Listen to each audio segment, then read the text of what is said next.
Ladies and gentlemen, it is that time of the week. And let me tell you and congratulate you because it's Friday. And we made it. We all made it. Okay. In one piece or another. Well, it is Friday disclosure, ladies and gentlemen. Let me tell you, tonight, it's really gonna happen. Like, I often say it, and it almost lost its meaning. But tonight, I mean, huge news happening. In the world of disclosure, the world of ufology, okay? And we may even watch some little ghost videos today. Let's see. Okay, people have been sending me messages saying, Monkey, do more ghost videos. We like those.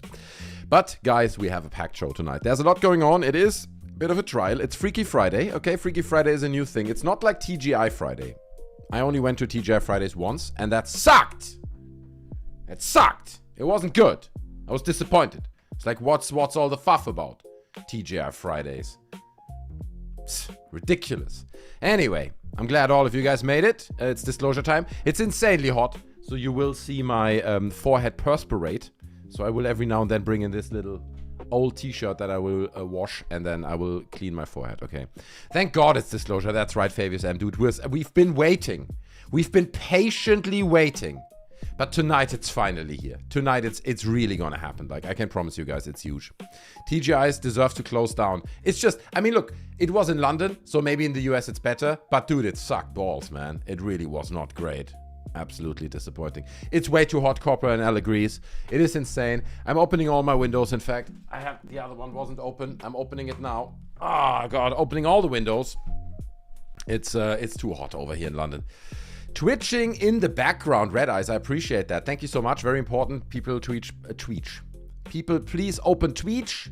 The link is in the description, okay? We need people, and then watch it on your devices. Put them somewhere, you know? Like, put it on your tablet and then hide it in the toilet so it definitely watches to the end. We need screens over on Twitch, but I appreciate that. I love you guys. Favors am also there as well. Twitch! It's a small audience, you know, but it helps that we're slowly growing it a little bit, getting some eyes over on Twitch. But guys, it's gonna be a fun one tonight. It really is gonna be. There's so much on the list. I was surprised myself, as it always is. But let me give you a quick rundown. We'll talk about Chris Bledsoe a bit. We will talk about Beatrice Villarreal. You remember her? She's the peer-reviewed lady. She's peer-reviewed, officially. The only UFO researcher to ever get peer-reviewed. We'll talk about Tim Burchett. We will obviously talk about, extensively, the Grusch, okay? The Grusch is back. He's been gone for a while, but now he's back. Big time, okay? And it means a lot. Look at that. Mibito Tumba with the 5. Thank you so much. It's finally finished paying off my loan today. No way. Oh, really? Like a big loan over a long time? You finished off today? Dude, amazing. Absolutely amazing. Applause to Mibito Tumba, man. These are the days we all hope for, you know? Where we can say, I'm just debt-free now. Maybe you're not debt-free, but on that one, at least you are. So thank you so much for the 5, man. A little bit for the cybersecurity fund. We've been getting hacked by Lou Elizondo. That's true, man. It's crazy. Like, all these videos that were spamming your guys' feed earlier today, that was probably Lou Elizondo. I can't prove it, but I have that suspicion. That's all I'm gonna say, okay? Like, he's hacking into my computer, and then he puts all my live streams public. That's what he does. Outrageous. Sorry for my shitty video Wednesday. What? No, all good. No problem. No. Listen, I'm always happy when you guys want to share videos with me. If you want to call into the show, right? We do that. Call into the show. I'm still drinking water, by the way. I didn't.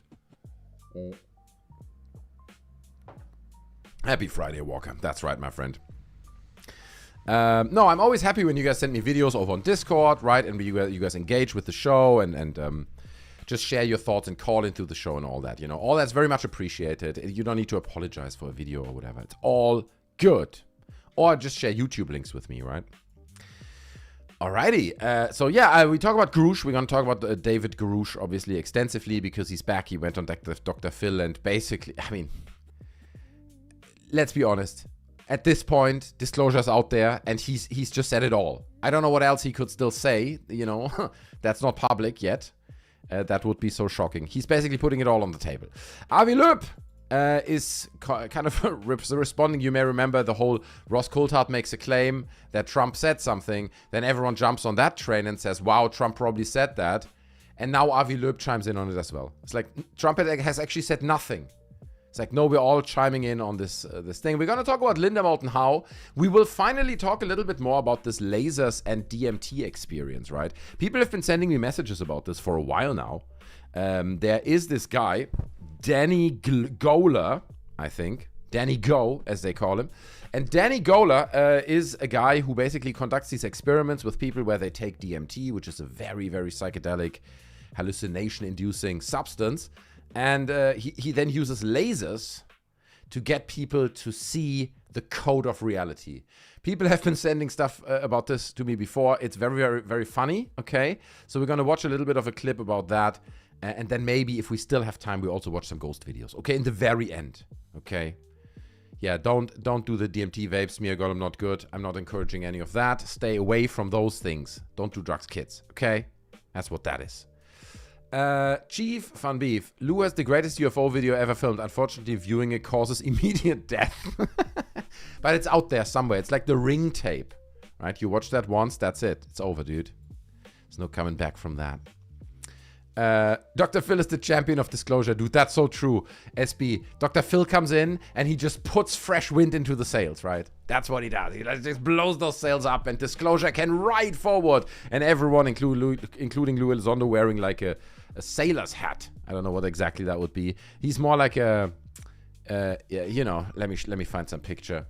Seaman in the old days. I want people with like, like that. Something like this. This is how Lou Elizondo looks, right? He dresses up in this kind of costume. And off they go into the horizon of disclosure, right? The horizon of disclosure. Hold on. I need to adjust my window here. Look at that. Professional stream. Ghost videos scare me, says Tom MySpace. You don't need to be scared. It's gonna be fine, bro. I'm here with you. I'm holding your hand. It's gonna be okay. I'm gonna watch you guys. Nobody needs to be scared. Laughing at hallucinations, scrolling text that you can never read have been known since the 19th century. Yeah, that's true. That's true. We'll get to it. Cowcraver, good to see you, says, the only drug I need, the sneezing monkey. Applause. I appreciate that, bro. I appreciate it, man.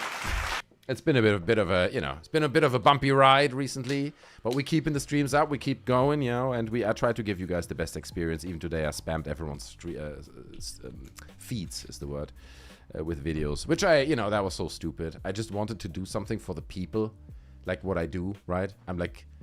People often say, Monkey, you're like Jesus.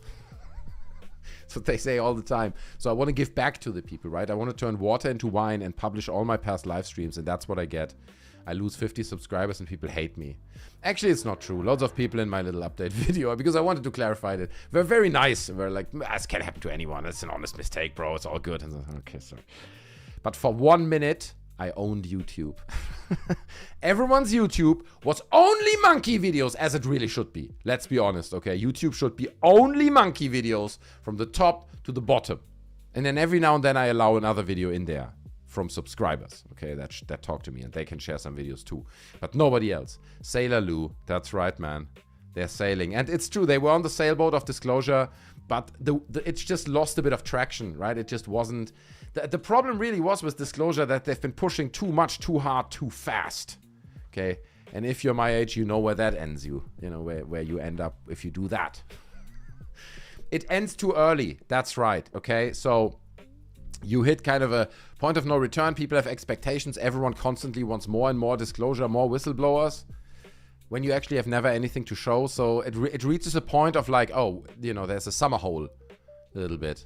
Happy weekend, Monkey in chat. I appreciate it. Thank you so much, Dago. I appreciate you. It's good to see you. I didn't read names today. I'm sorry. I normally do this in the beginning. Jesper says, Defense for Water and a burger. I'd ask Lou. True, man. He's famously the owner of the Bombshells Cantina, and I heard they make an amazing nothing burger.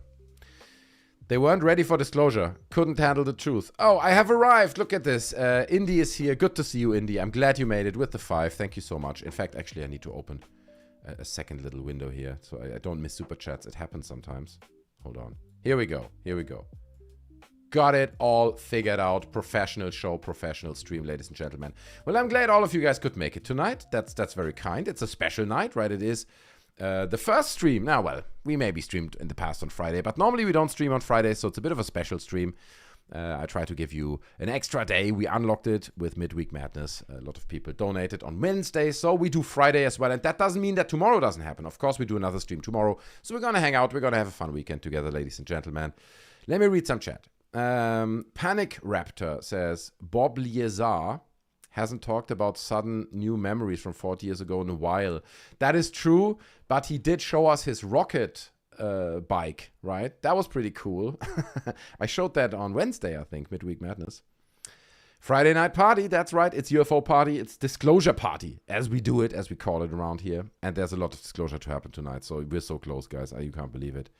And by the way, for those of you who worry, I can see so many worried messages in chat. My hand has healed. Yesterday was very bad because on Wednesday I was very in extreme pain. It was crazy, actually.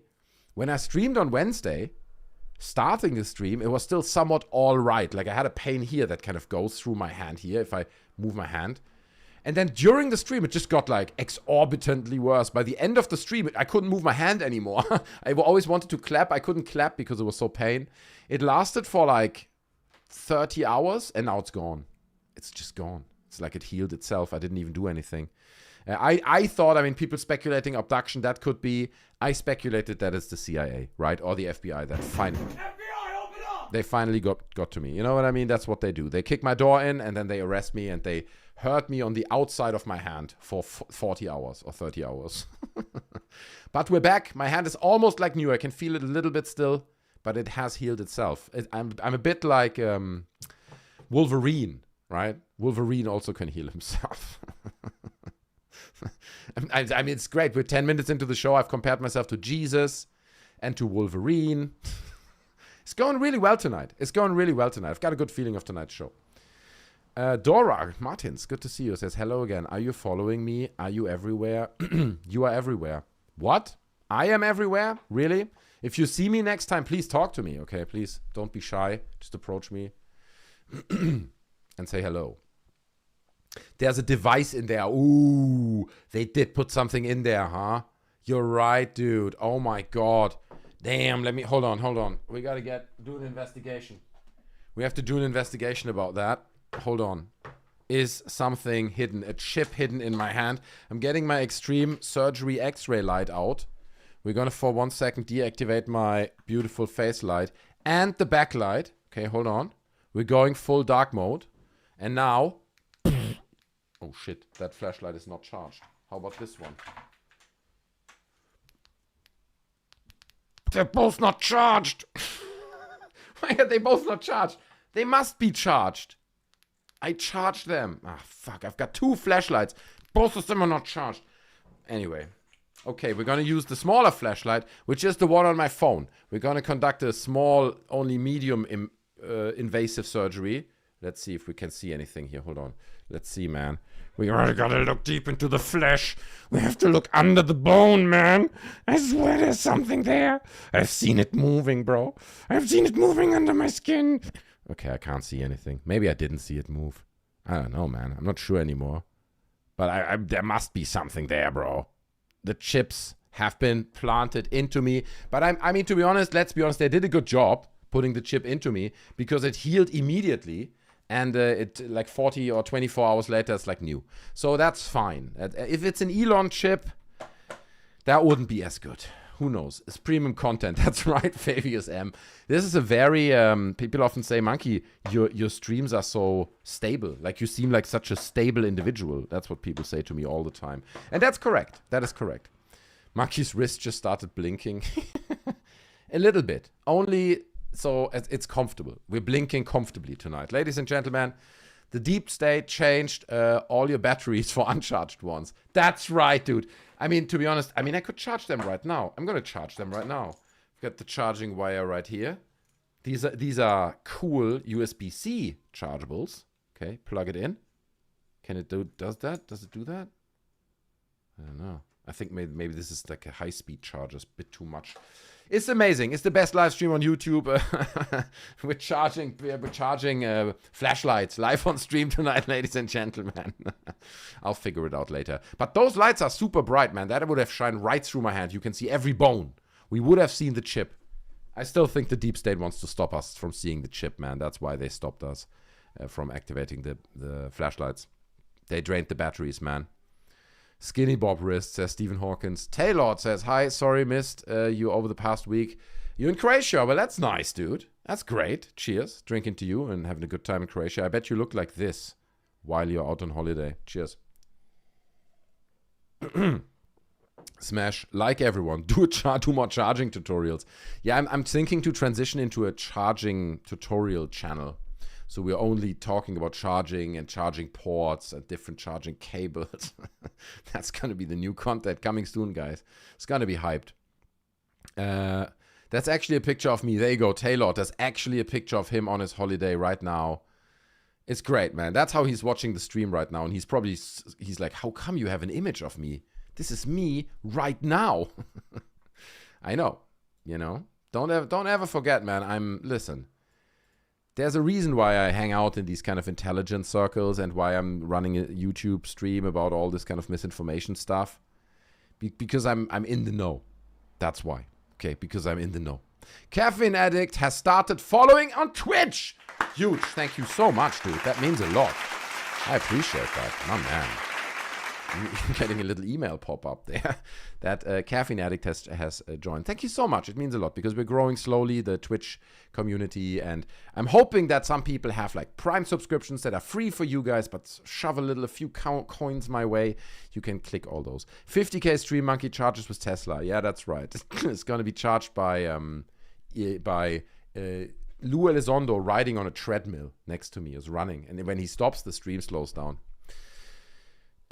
What are you, a printer? Probably. Check my last message, please, says L. Davis. Of course. Sorry, I missed it. Let me see, L. Davis.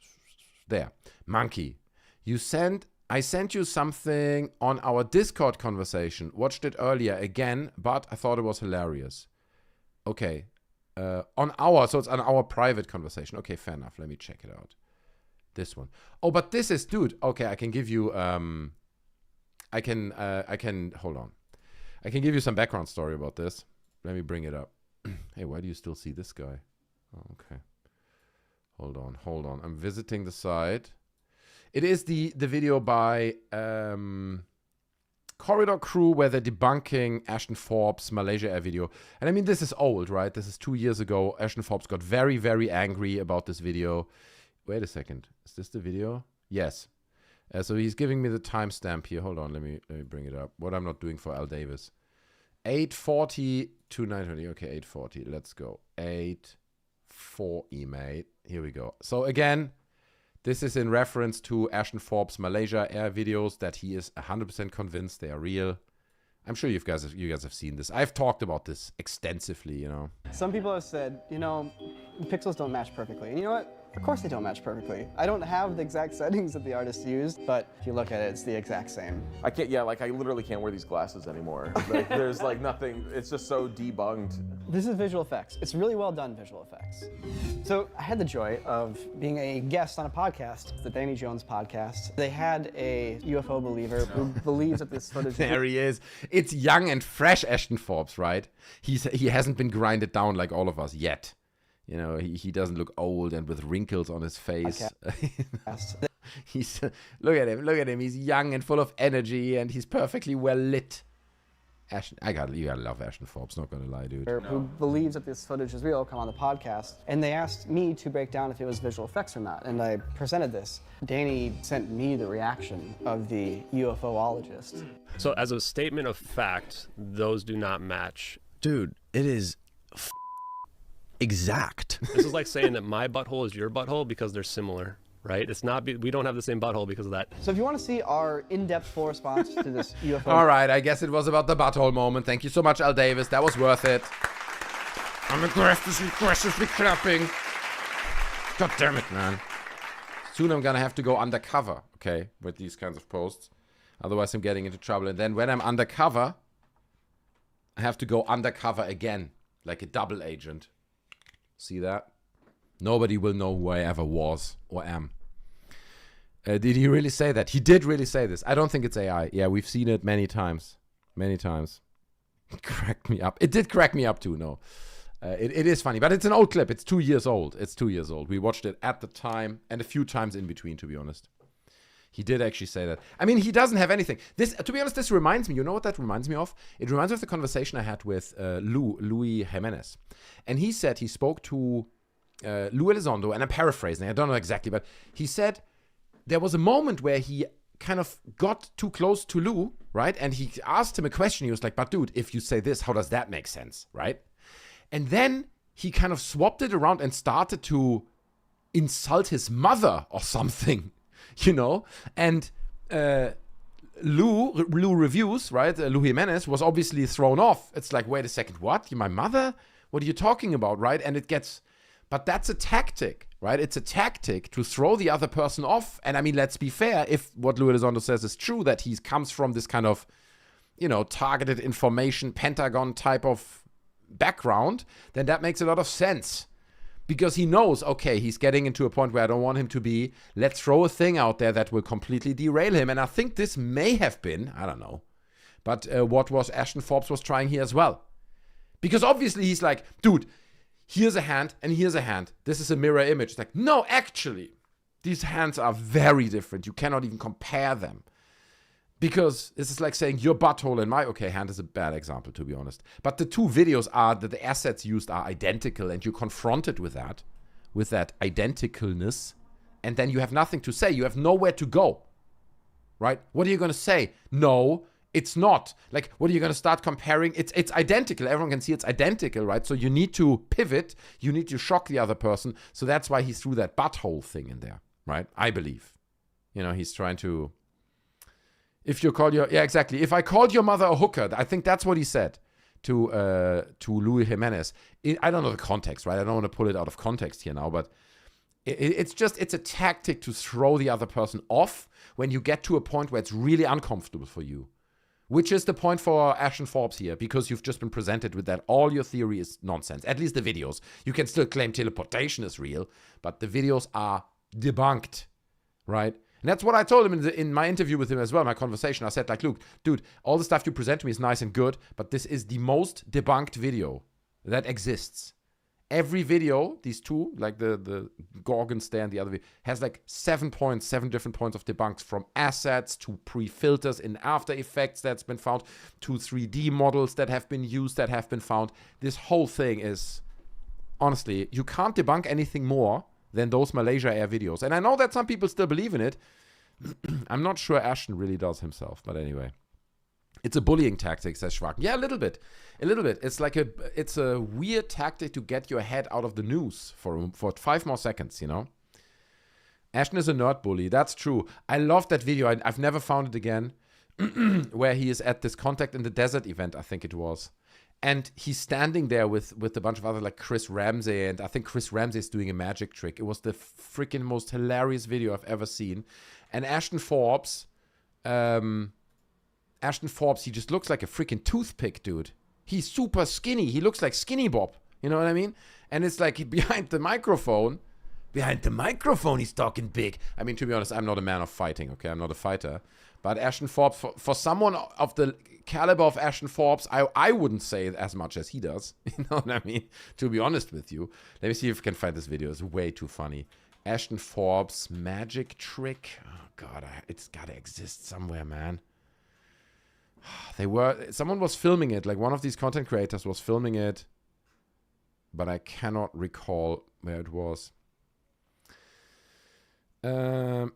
Ash lighting, yeah, dude. It is not really understandable how people fall for Ashton Forbes. Honestly, I do not. That's something I cannot understand, because it's so obviously nonsense. Like, you need like a, I don't know, high school physics degree in order to see that, and not even that.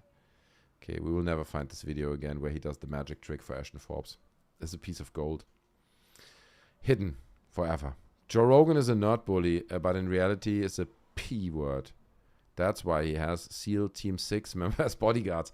These people are all scared, man. They're scared. They go out because they say controversial things, and they also completely radicalize themselves. They believe everyone is like a terrorist because they live in their little bubble, right? They live in their small wealth bubble. So that's the big problem for Joe Rogan. He never has any contact with the real world. And then when you go out in the real world and there are real people, you think probably everyone wants to murder you because they're jealous of your wealth or something like that. It's a strange world these people are living in, man. He keeps shilling free energy, 0 point stuff. Yeah, I know. He pivots a little bit, right? I feel this as well. Ashton Forbes seems to be pivoting to a little bit away from the Malaysia Air videos, more towards the physics of teleportation. And he retweets, I don't know, Beatrice Villarreal and says, oh, look, this proves my theory and whatnot. Obviously, nothing proves his theory. He's just making it all up, in my opinion. But, yeah. 0 point energy and orbs, right? Like plasma orbs and then teleportation. And he connects all the dots for people who know nothing about physics. Okay, so if you want to be part of that, then that's great. Now let's get started. Okay, let's get actually started with the show. We have so many things to talk about. I want to share this little post with you guys, which is somewhat funny. We all know Chris Bledsoe, right? We know Chris Bledsoe's orbs and his videos. He's been sharing them. I can show you some. I mean, they are always worth looking at, and there's a never-ending resource of orbs from Chris Bledsoe. This one, for example. Okay, I can show you this. I think he shares these on his Instagram, I believe. He doesn't share them on Twitter or YouTube or anything. But there you go. This is a crazy energy orb. You guys can see it. Okay, Chris Bledsoe shared it, I believe. For a while, all the orbs were green. That's what they were. I don't know. Maybe they were like kind of getting rid of some of the flare stock they still had. They're all green flares. I don't know. Who knows? Could be aliens. But he films these orbs, right? And he's been doing it in this quality for a very, very long time. We know this. So someone was like, you know what? I was about to send Monkey a super chat for £20,000, but instead, I'm going to buy Chris Bledsoe a camera kit so he can finally film his freaking orbs in 4K and HD. So we get these bloody orbs done, and finally Chris Bledsoe. So I'm not making this up. This is true. This is a tweet by Astral. And he says, looks like someone wanted to help Chris Bledsoe upgrade those orb shots. Someone gifted him a Sony Alpha 1 with a blah, blah, blah photo lens. Nearly 20,000 worth of camera gear. So I checked this out, right? And I think what it is down here, right? This is only the camera, obviously, the body. And then the lens sits in this thing. You know what I mean? Let me see how this lens looks. What is this called? What is he called? 400mm telephoto lens. Sony. There it is. I want to see, because I think it's a ginormous lens. Let me see. Yeah, dude. Yeah, dude, it looks like this. So it's like the biggest lens. It even has a handle, right? It's such a big lens that you need to put a handle under it so it doesn't destroy the body of the camera because it's so heavy. But it allows you to zoom in like crazy, bro. And you're getting the information, you get the data. So I can't wait, man. I mean, from here on out, there's no more excuses. The orbs from Chris Bledsoe have to be crystal clear, right? Let's be honest. If he ever shares a video like this again, we have to demand rejection or whatever it is, because that's not that we can't show this anymore, right? So there you have it. Okay, he's got a nice camera kit now, and he, by the way, shared this himself, right? This comes from him, Christopher Bledsoe. Okay, it's his own. It's not someone made it up or AI. He shared that over on his Instagram. So I can't wait, man. I can't wait. Finally, we get those super crisp images. 4K cameras given away in this economy. I'm surprised myself as well, dude. I'm surprised as well. Cheers. That's how red and green lights look. If I take my glasses off, says reality and music DM. That's it. So this is the problem, right? They are always out of focus. And people are kind of replying to this as well. People having a good time.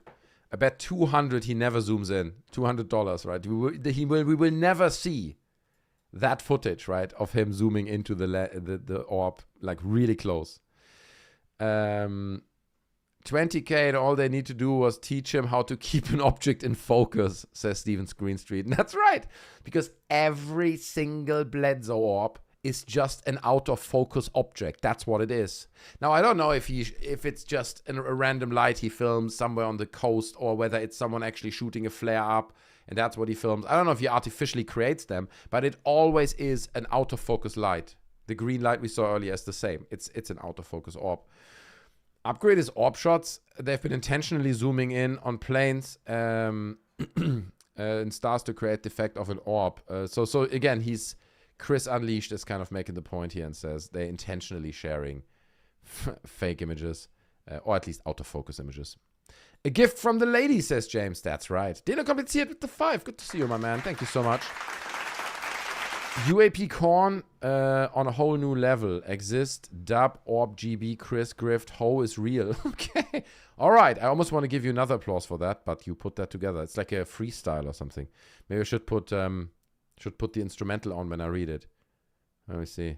UAP Corn on a whole next level. Exist, Deb, Orb, GB, Chris, Go, Grift, Ho is real. Okay, so that's all you get. There you go. I ripped your super chat.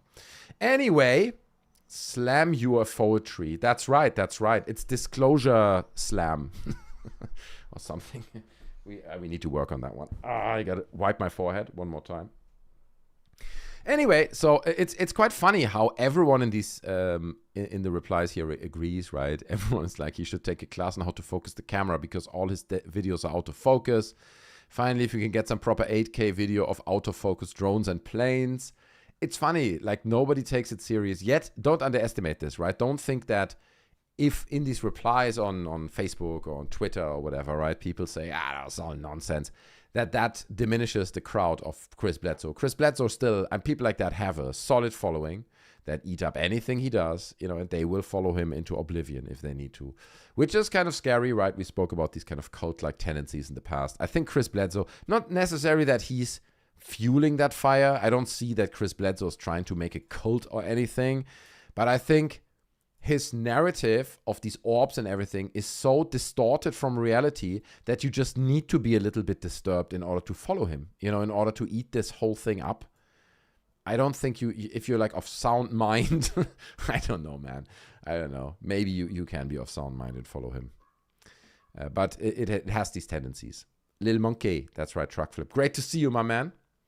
NWUAP, I see what you did there. So it's straight out of Compton, bro.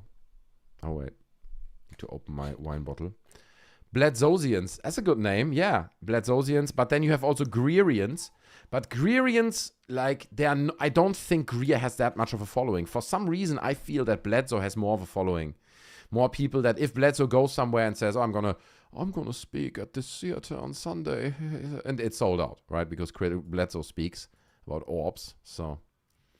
Bledsoe said so, love it, dude. I still don't know why he doesn't have a show that's called that, honestly. His followers are probably just cat lady, says Jesper. You think so? We want our disclosure, Lebowski. Where is it, man? It's just your opinion, bro. Can we all agree Chris Bledsoe sucks and this Easter we're all going to his house, eat his friend? No, we're not doing it. No, nobody goes to his house. We're not doxing people. We can have opinions here and online, but we're not doing that. Okay, I don't even want to know where he lives. When are we hitting 50k subs, says XD? Never, because we lost 50 subs today because I published a lot of videos. Oh my god, Deno Kompliziert. Jesus Christ, dude. Oh my god. I don't know what to say. That is unbelievable, my friend. I'm so thankful. I don't know what to say. Deno Kompliziert. I think you can smell my desperation, okay? I reek of desperation. I appreciate it, my man. I got 99 problems, but a grift ain't one. Hit me! Oh, wait. 99 disclosure. Disclosure. DSM Supreme disclosure any day. Disclosure. Disclosure. Dude, I appreciate it so much, my man. Deno Kompliziert, you absolute legend. That is, we never get super chats that are this high. That's huge, my friend. Thank you so much, my man. The motivation is high. Now I'm hyped. Now I'm pumped up. Okay, Deno Kompliziert makes it happen. What an absolute legend. You sure you didn't click wrong? You were like, you meant $9.99. It's like, uh-oh. Ah, shit. That's huge, dude. That's so, man. That's so kind. I really appreciate it, man. Thank you. Deno Kompliziert, you're in Germany, right? At some point. At some point, we'll shake hands, my friend. We'll shake hands. It's going to happen. Atenko. By the pound disclosure Fridays. That's right. We're chopping it up for you guys. Okay, that was the Chris Bledsoe chop. Chopped it up, putting it aside. That's done. Package it up. Ship it. That's what it is. Dr. Phil is worth 460 million. Facts. Is that true? Is that true? Dr. Phil net worth. I mean, I'm sure it's a lot, dude. I think Dr. Phil is a guy who knows how to press the buttons. That's true. You're right. At least that's what Google says. I mean, is it always true? But if Google says he's worth 460 million, I mean, in worst case, let him be worth 250 million. That's still insane. That is still insane, you know. Massive fortune remains intact as a Chapter 7 liquidation. Wow, despite the Chapter 7 liquidation and bankruptcy of his television network. Wow, how do people do this?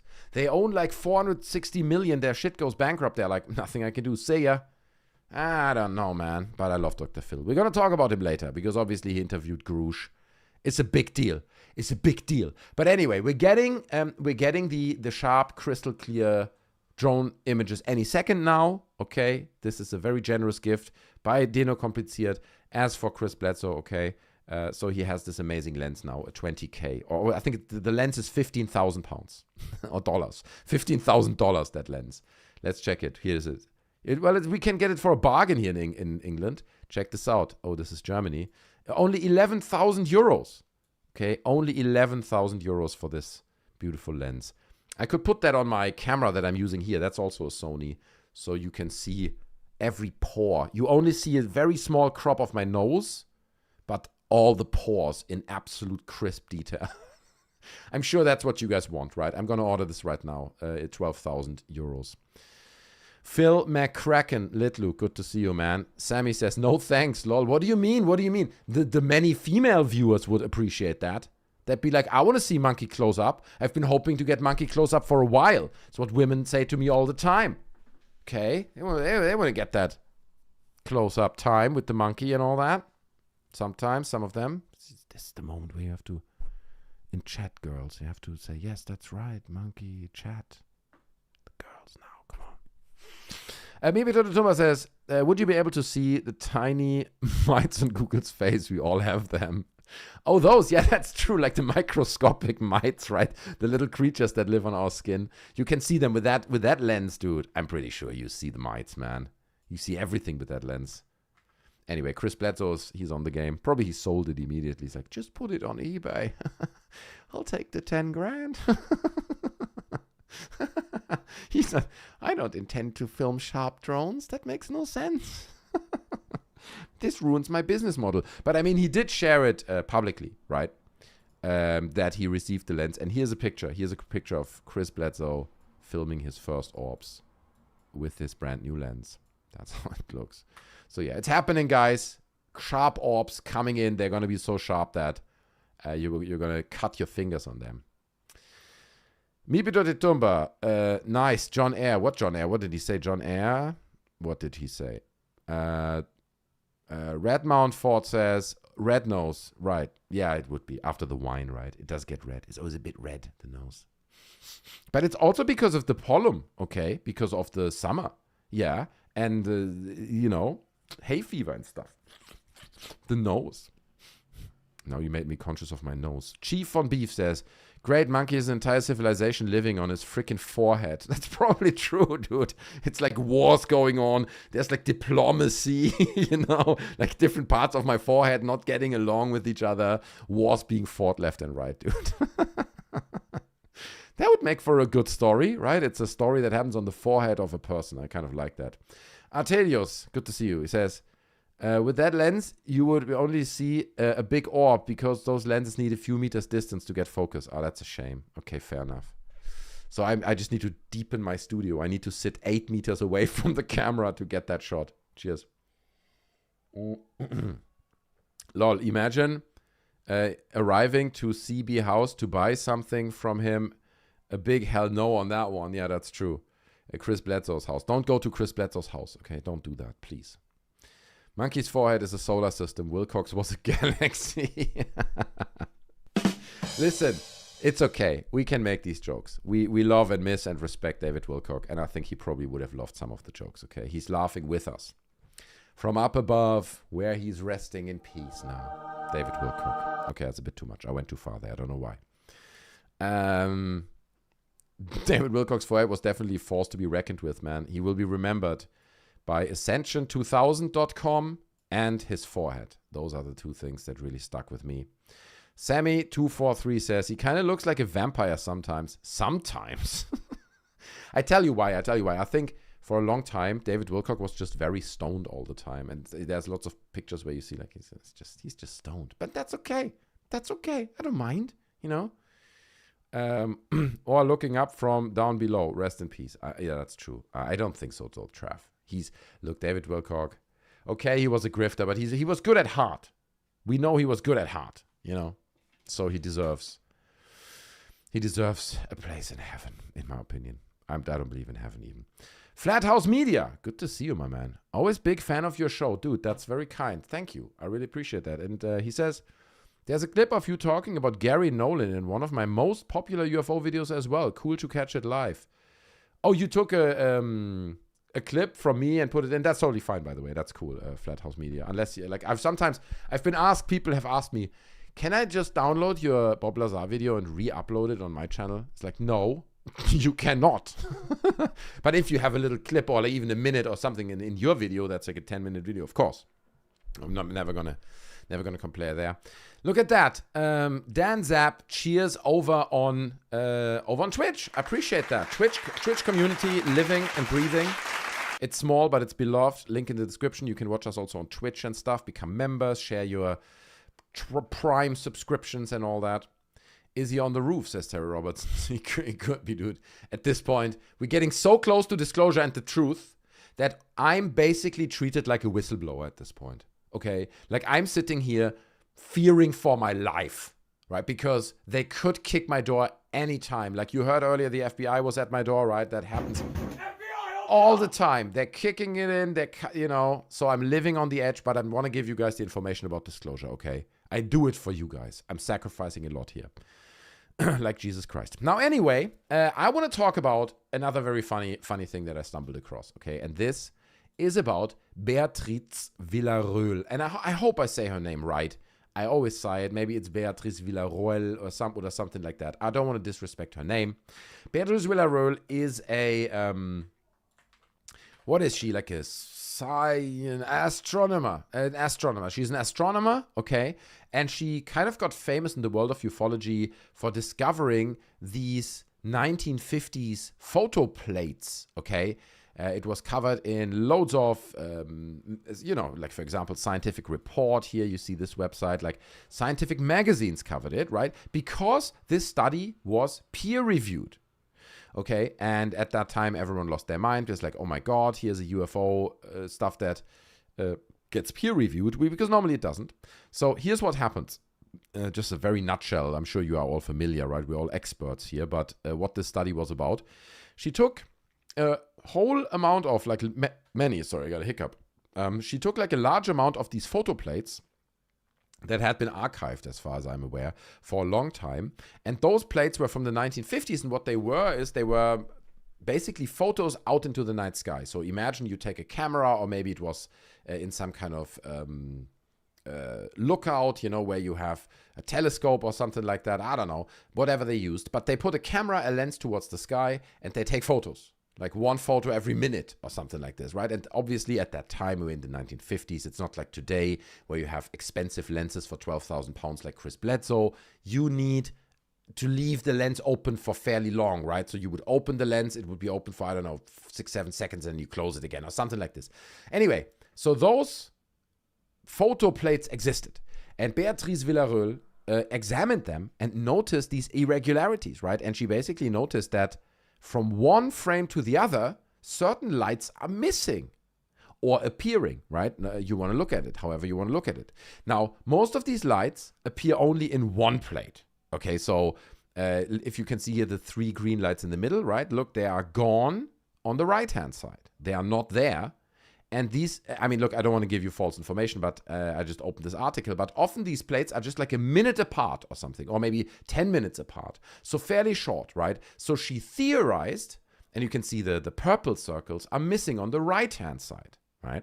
So she theorized and said, not that it's aliens, but that there were so-called transients out in the orbit of Earth, lights, if you want, right, that appeared and disappeared within these frames, within these 10-minute or let it be an hour, or whatever, how long these were. But like a fairly short time frame, they appeared and disappeared. Keep in mind, at this time, there were no satellites in space, right? There was nothing in space. I think maybe, no, this was even before Sputnik. There was nothing there. So that was basically her study, right? And she published this study. And obviously then ran it by other astronomers and other people, experts in the field. You know, she's given the whole methodology. And at the time, I was like, okay, you know, fair enough. She doesn't talk about aliens and whatnot. The study gets peer-reviewed for a reason. It has, you know, it sits on solid grounds. It doesn't claim extraterrestrial involvement. It just says there are lights that appear on these plates that were not there in other plates. So why is that, right? We need to ask that question. But then what she did is, obviously, the whole UFO bubble exploded, right? They're like, oh my God, it's peer-reviewed. Look, she's got all the symbols in there that we all don't understand. It's all kind of crazy, sophisticated math going on. Hype, okay? This is what ufology needs, okay? We need like R is smaller than DS and all that shit. Like, that's what we need because credibility and stuff, okay? So Beatrice Villarreal seemed to, and references, oh, look at all these amazing references she provides to all her things, because these are things that ufology doesn't have, right? In ufology, you don't have references. You just say, no, man, I saw it, or the guy told me about it. It's like, here we actually have references. Like, it's almost like a scientific work. So anyway, that got peer-reviewed, and then people approached Beatrice Villarreal and said, I can show her to you. Beatrice Villarreal, there she is, okay. A woman of science, okay. I put a picture of her on screen. And suddenly all the UFO podcasts approached her, right? All the UFO podcasts were like, bro, epic work, Beatrice Villarreal. Do you want to come on my podcast? Okay, I don't remember, like it was Jesse Michaels and another one. And she was like, yeah, sure, why not? So she goes on these podcasts and she gives these performances and talks to these people. And I mean, I don't want to lie, but like kind of feeds their fantasies a little bit. Because you can imagine, right? I mean, we don't have a clip now. Maybe I can find something real quick. Like Jesse Michaels and Beatrice Villarreal. Just curious. Here we go. Okay, here we go. Here's a clip from that interview back in the days. You know, you'll see what I mean. Here she is. Hold on. But why are we not hearing anything? What's happening? Why are we not? There's supposed to be sound, right? Hold on. Believer. Well, Okay, so this video has sound. I just want to check. So let's try this one. Okay, this is short. This is 1 minute. Let's take a listen. There's something that looks like it has been sliding into the ocean. So they found this thing that looked like a crashed UFO or looked... See, she entertains this shit. Why did you do this? Why do you do this, Beatrice Villarreal? This thing has been scanned 1,000,000 times, okay? And it's been clearly debunked. It's been clearly debunked as some kind of natural occurrence. Like, there's no doubt about it. There's no doubt about it. The problem is, I know about this anomaly. It sits in particularly murky water, if I remember correctly. So it's a bit difficult to get to it and film it properly. So if you get to it with a submarine or a diver, you need to go really close to see like 40 centimeters, so you never see full, but they scanned it and it's just a natural occurrence. But here she is on Jesse Michaels. It looks like a UFO that just dived into the water. It is a big mystery, wouldn't you say, Mr. Michaels? Like an artificial structure outside the Swedish coast. They found that it was covered in burned biological material, which is really weird because we don't have volcanic activity in that area. We need the actual physical proof, and I don't think any government is willing to release that. But the scientist who had claimed it was just a rock never studied the actual samples, and there's no paper and no open data. There's just a claim to the media by those scientists, and I'm just like... Dano with the 251 says, Beatrice got the looks, aka she-alf. Do you think she's... Okay. It's a bit mean. I'm not a fan of like mocking people for their looks, but we will still create a version of a female Alf that looks like Beatrice Villarreal, because I appreciate your super chat and the idea so much. We're attaching the image and we're going to say, create a... we don't want to get copyright struck, right? A alien from Melmac. How do you write Melmac? Because Melmac. Melmac. That's it. From Melmac. That looks like the same race as Alf, but make the creature look eerily like the person in the image attached.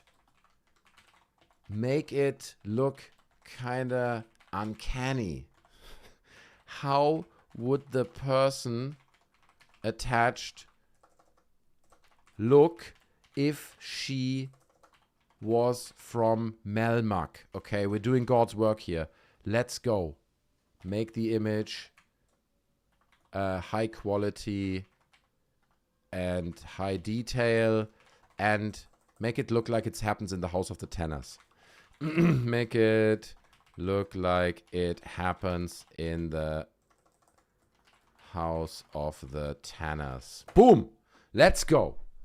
We're rendering it. Extreme Frittenberger with the 5. Thank you so much. I appreciate it. Supporting daily disclosure. Monkey's keeping pace with the grift. We keep it on top, bro. That's it. That's it. You know, people follow this show because they want to stay on top of the disclosure story. And there's so much going on. Look, I mean, we're filling several shows a week with this stuff. And it never gets boring, right? There's always something new that pops up. These people want to sell their new book or whatever. Cheers. Let me read some chat while we're generating this amazing image. We've all be tucked. Tuck. What tuck? Oh, shoot. Oh, you found... Oh, no, you found my little... Uh-oh. I've doxed myself. I've doxed, like, one of my names, right? Uh-oh. Uh-oh. That's it. Oh, shit. Oh, shit. Not what I expected. Not what I expected. I'm kind of creeped out. I'm not sure I should show this. This is scary and uncanny. I mean, it is what I asked for. Damn, dude. Damn, dude. They've got... I mean, maybe it's hot on Melmac to not have a huge nose, you know? Ah... It does look like Beatrice Villarreal, though. It does look very much... Dude, I mean, it did a great job, man, in making it uncanny. Let's be honest. It looks... I mean, look, again, I'm not judging that. Not saying she's ugly or whatnot. But it did kind of weirdly capture her vibe there, okay? So there you have it. The Griftello. It looks a bit more like the Grinch or something. You're right. It's got Grinch vibes. Anyway, all right. There you have it. Anyway, so... Let's keep talking about this, because that's obviously not the end. Looks like Alf's wife, right? Now, listen. This is not the end of the story, because it gets much weirder. Now Beatrice Villarreal, the same woman that I just showed you, who's on Jesse Michaels, and I guess we can kind of finish this segment to get a little bit more of an idea here, right? Because Media by those scientists, and I'm just like, this is not a way of analyzing something. Wow. So... Wow. That's what Jesse Michaels gets paid the big bucks for. So he's like, wow. It's just like Joe Rogan. Huh? It's like, wow. You just say, wow? People can claim anything? There are no samples of that object because it was so hard, so they couldn't. That is not true! Even I know this. Even I know this as an armchair debunker over here in YouTube, is that they actually did take samples of this unknown object underwater, and they did analyze it, and it is not inconsistent with the local geology. Right? It's not like, that's completely different. Like she says, there was like some volcanic activity. I'm not going to Google this now because I'm feeling stupid Googling it. But yet here she is, right? The astronomer who just got the peer-reviewed study sitting on Jesse Michaels' podcast saying, no, this object that's clearly debunked is totally real, bruh. Get a piece out of it. It's like, come on, man. So I still think it's something that should be analyzed because it might be possibly the best candidate and non-human artifact that you can find. Wow. And I really believe that we need to seriously study this kind of objects. Right. So she's basically pulling an Avi Loeb, right? She's basically pulling an Avi Loeb. She's like, there's a rock, but can you with 100% certainty say that this rock is not from a different planet? Can you really confirm that inside the rock are not aliens? Have you looked inside the rock, right? That's what she's doing here. She's entertaining these funny little stories. And now she tweets this, okay? This is a little bit funny. I'm sorry. It's just a bit of a karma moment, I feel. Here's Beatrice Villarreal, the same woman, tweeting the following. I'm often asked what motivated the decision by certain astronomers to exclude me from their conferences. Wait. I'm often asked what motivated the decision by certain. So people ask her why certain astronomers exclude her from conferences. Beatrice, can you tell me why all these people exclude you from these conferences? I don't know how I would know about this from in the first place, that people exclude her from the conferences, but now I do. So I'm not sure that was her ambition there. But anyway, the common explanation has been my collaboration with exoplanet pioneer J.G. Marcy and the fallout from his case. Severely biased article, Nature, blah, blah, so she's kind of shooting shots there a little bit, it sounds like. The timeline, however, contradicts the narrative between 2015, when the case broke, and May 2021. There was no discussion in the media, so she's defending herself. But I love that she's basically saying, guys, nobody's inviting me anymore to these conferences, okay? I used to be probably invited to all these astronomer conferences. They don't want me anymore, and I don't really know why. Why do they not invite me to those anymore? It's a bit silly. Meanwhile, also Beatrice Villarreal, okay, here's another beautiful tweet from her. Like she's kind of answering the question herself in many ways. This is a tweet from August 11th, so just 3 days ago. The Mavelia object, M object, so incredibly cool. Don't miss this interview with Ross Coulthard. So exciting. Including Jake Barber in there, right? This is like up here is Jake Barber. So she's now at the point, now we're like tweeting Ross Coulthard videos about the Mavelia object. Okay, what is the Mavelia object? Come on, man. Sorry, you guys have to endure this picture again. Let's do a new picture. What is a Mavelia object? It should give us a bit of a history there. The Mavelia object, usually called Object M, is an obscure Estonian UFO. Oh, it's the object underwater. Is that what it's called? Oh, okay. So I didn't know it's called the M object. Basic story is a man digging his well, reportedly, hit an extremely hard metallic object in the ground, allegedly managed to break it off. Wait a second. Is this the one underwater? Meepi to the jump with the 5. Thank you so much, dude. Sizimaki, she's surrounded by yes men and deep in the grift world. Persecution complex, and look at my credentials, academia against me. So this is the thing, right? Because if you have these credentials, if you are a astronomer who used to work in the world of serious astronomy, or you're maybe an engineer or something like Eric Davies, and you have this history of credible craft, right? Where you're like, I worked in these companies and blah, blah, blah. Then you have a career in ufology, right? Because you bring these credentials with you and people translate them into the nonsense of ufology, and suddenly they listen. If Beatrice Villarreal speaks somewhere on orbs, people will listen, even if it's complete nonsense, right? Because she's an astronomer. She will know. She has a PhD probably. She will know. You know what I mean? But thank you so much, Mipito de Tumba, man. I appreciate it. Pushing us to 6 out of 15 super chats. Okay, we can go long tonight. We can go later. I'm not busy. But let's see. Okay, let's see if we reach the 15. If we reach 15, we'll do that. Ross Goulfart. Oh, that's not bad as well, dude. You're not bad with these names, man. I'm not going to lie. They should hire you in an ad agency so you can copyright for them. M Object Mugas Fair. Yeah, let's read this real quick. It's a summary.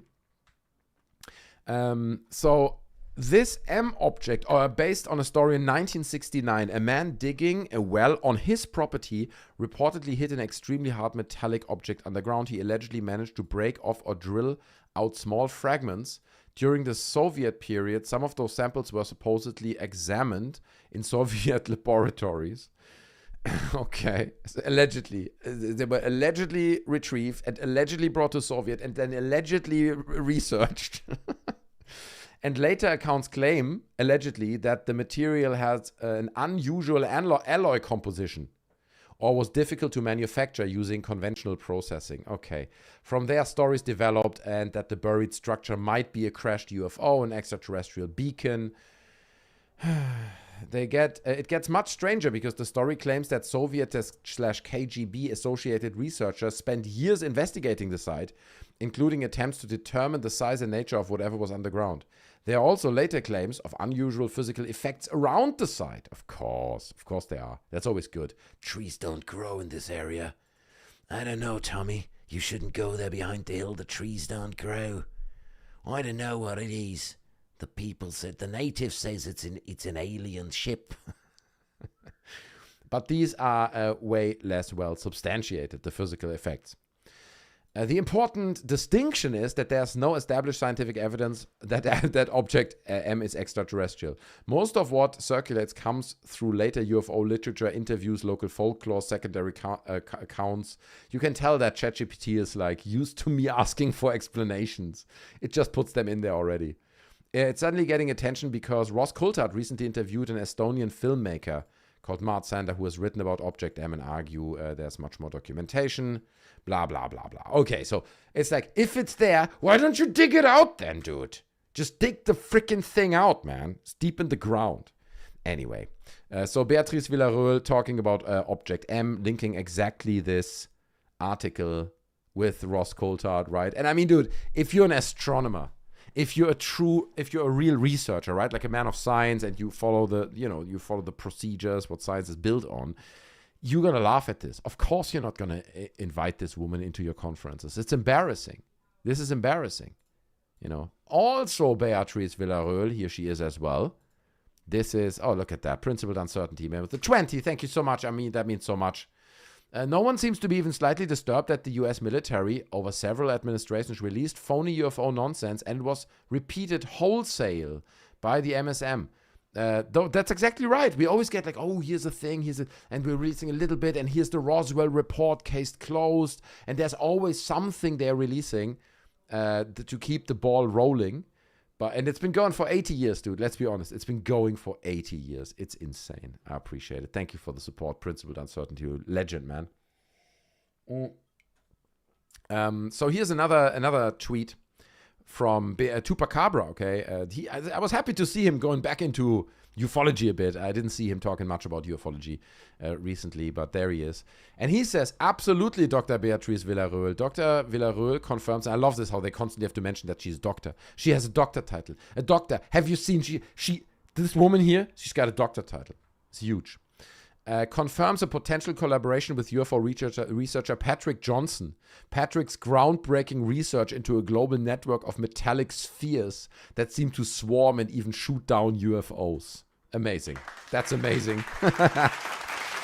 Why do people not invite me to their serious conferences? I don't understand. What have I done to disgruntle the scientific community? They never invite me anymore. You're talking about sphere networks, dude. You're off the rails. There are the rails here. You're not over here next to them. You're 4 miles down the road. That's how far off the rails you are. You don't realize it. And it comes to a point where I'm thinking whether people like Beatrice Villarreal just consciously make that decision. They're like, I'm not getting invited to these conferences anymore. I'm not part of that community, okay? So the research community is not really for me. I'm going to double down on UFOs, man. I'm going to go on all the podcasts. I'm going to start writing a book about sphere networks, about everything they want to hear, whatever they want to hear. I'm going to deliver them the story they want to hear. Look, I can't speak for Beatrice Villarreal, but the reason why this shit annoys me to witness from the sidelines, right? As I say, I don't know her. Maybe she's in a completely different place in her head if she would explain this to us in the circumstances. But dude, to visit and witness this from the sidelines and how she reacts, the reason why it pisses me off is because it deteriorates the reputation of science. You know what I mean? It does the same as people like Avi Loeb that are like, but 1,000 times the full funding. You know, it's like, shut the fuck up, dude. I'm sorry, bro. You are a science educator. You're a public voice in the world of science. And you have a responsibility, especially in the current world, where it seems like at least 1/3 of the population in every country is wildly off the rails, okay? You have a responsibility to educate people about what's reasonable, what makes sense, and not, oh, maybe there's aliens in that freaking asteroid flying past Earth. You know what I mean? Or there's a freaking sphere network that surrounds Earth. Or, insert any random Beatrice Villarreal claim here reposting Ross Coulthard episodes. Bro, about Object M or the M object. Like, Jesus Christ, dude. This is why it pisses me off, because these people do not acknowledge, it seems like, their responsibility, right? People listen to them. People listen to Beatrice Villarreal and Avi Loeb and others as well, right? It pisses me off, dude. It chaps my science ass. Exactly, Indy. It's just silly, dude. It's just a silly thing, man. It's at Universal Life Church, says Taylor. David Douche is 38 or 39 years old, allegedly. Is he that young? So he's younger than me? David Grusch is younger than me. Wow. Is that true? I have to check. I have to fact check this. How old is David Grusch? Is his age even known? You know, sometimes with celebrities of that status, you just don't know their age, really. Grusch was born 86 or 87. That is true, dude. So he's 38 or 39. He's younger than me. Dude, he looks a solid 7 to 10 years older than me. I'm sorry, David Grusch. You look great. You look great, David Grusch. You look fantastic. Okay, I love you. I love you. David Grusch looks great. He's got these teeth going on and everything. Anyway, there you have it. So it's just a fun little story of Beatrice Villarreal saying, why is nobody inviting me? While she spews the most obscure nonsense about UFO theories out in the world. It's just like, I mean, it seems like there's not much self-reflection. But I think, to be honest, with all the stuff she's talking about now and how she's, I mean, it seems like been to an extent at least maybe ousted from certain communities. I don't know. But she's here to stay in the UFO community. So we welcome her. We welcome you, Beatrice Villarreal. Welcome. Thanks. We're glad to have you. It's great. Science. It's giving us an aura of science. Just like IBI Designs with the 1234. I appreciate that so much, dude. Thanks for making Friday more fun. I appreciate it. I try. We're still streaming tomorrow, right? We're still doing Saturdays. It's a busy week. Busy monkey stream week. So we're going to do that as well.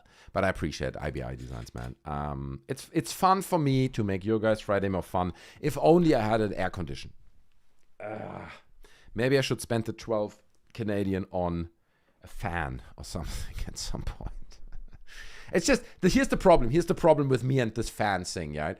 I'm still used to England being this hot maybe 12 days a year. So I'm like, I'm not buying a fan. Fuck that. For 12 days a year, I'll endure it. But now these heat waves are hitting and we have climate change hitting hard, right? Everywhere. And it's like, okay, so maybe I do need to invest into a fan, man. Maybe it's like more days than 12 a year now. Today I spoke to a researcher who's working for the government and they're researching climate trends. And he said the current prediction for England is that it stays pretty much dry until November. October, September, and then, you know, that's when and then it gets into flood territory. He said then heavy rains will start, like brutal rains, and we're going to get flooding left and right. So great. We're in for a party. We're in for a ride, ladies and gentlemen. Climate change is here to stay. Have you seen Hyde Park? Yeah, dude, it looks like photos from Texas. It looks like pictures from the Arizona desert or something, from Death Valley. It's so silly. It is so silly. Well, at least it's not catching fire. Funny, that's a funny remark from Fabius, because earlier, like about 3 hours ago or something, the English government sent like a warning to all phones. My phone was like, beep, beep, beep, beep, beep, beep. It's like, what the fuck is that? That's not my ringtone. And it's like, do not do anything that could cause fire. No barbecues. I'm guessing that probably the fire departments, you know, the firemen, I guess, they're overwhelmed, I'm guessing, because people do barbecues, their backyard is on fire, blah, blah, blah. So they at least they want to maybe avoid that they do get overwhelmed or something like that. So don't throw your cigarettes into the dry grass. Sammy says, I got that shit. Okay, that emergency alert scared the shit out of me. See, the very odd got it as well. Everyone in England got it. It's like, what the hell, dude? Mad Max, Dusty Dry Wasteland. That's what it is. Welcome to England. Welcome to England, my friend. Michael DiBella says, there's a lot of spam in the air in the United States. It's crazy you're saying that, monkey. Okay, I mean, what can I say? Cheers.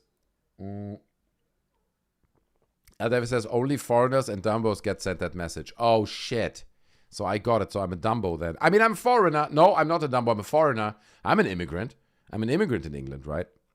Dude, what the fuck, says Michael DiBella. What happened? What did I say?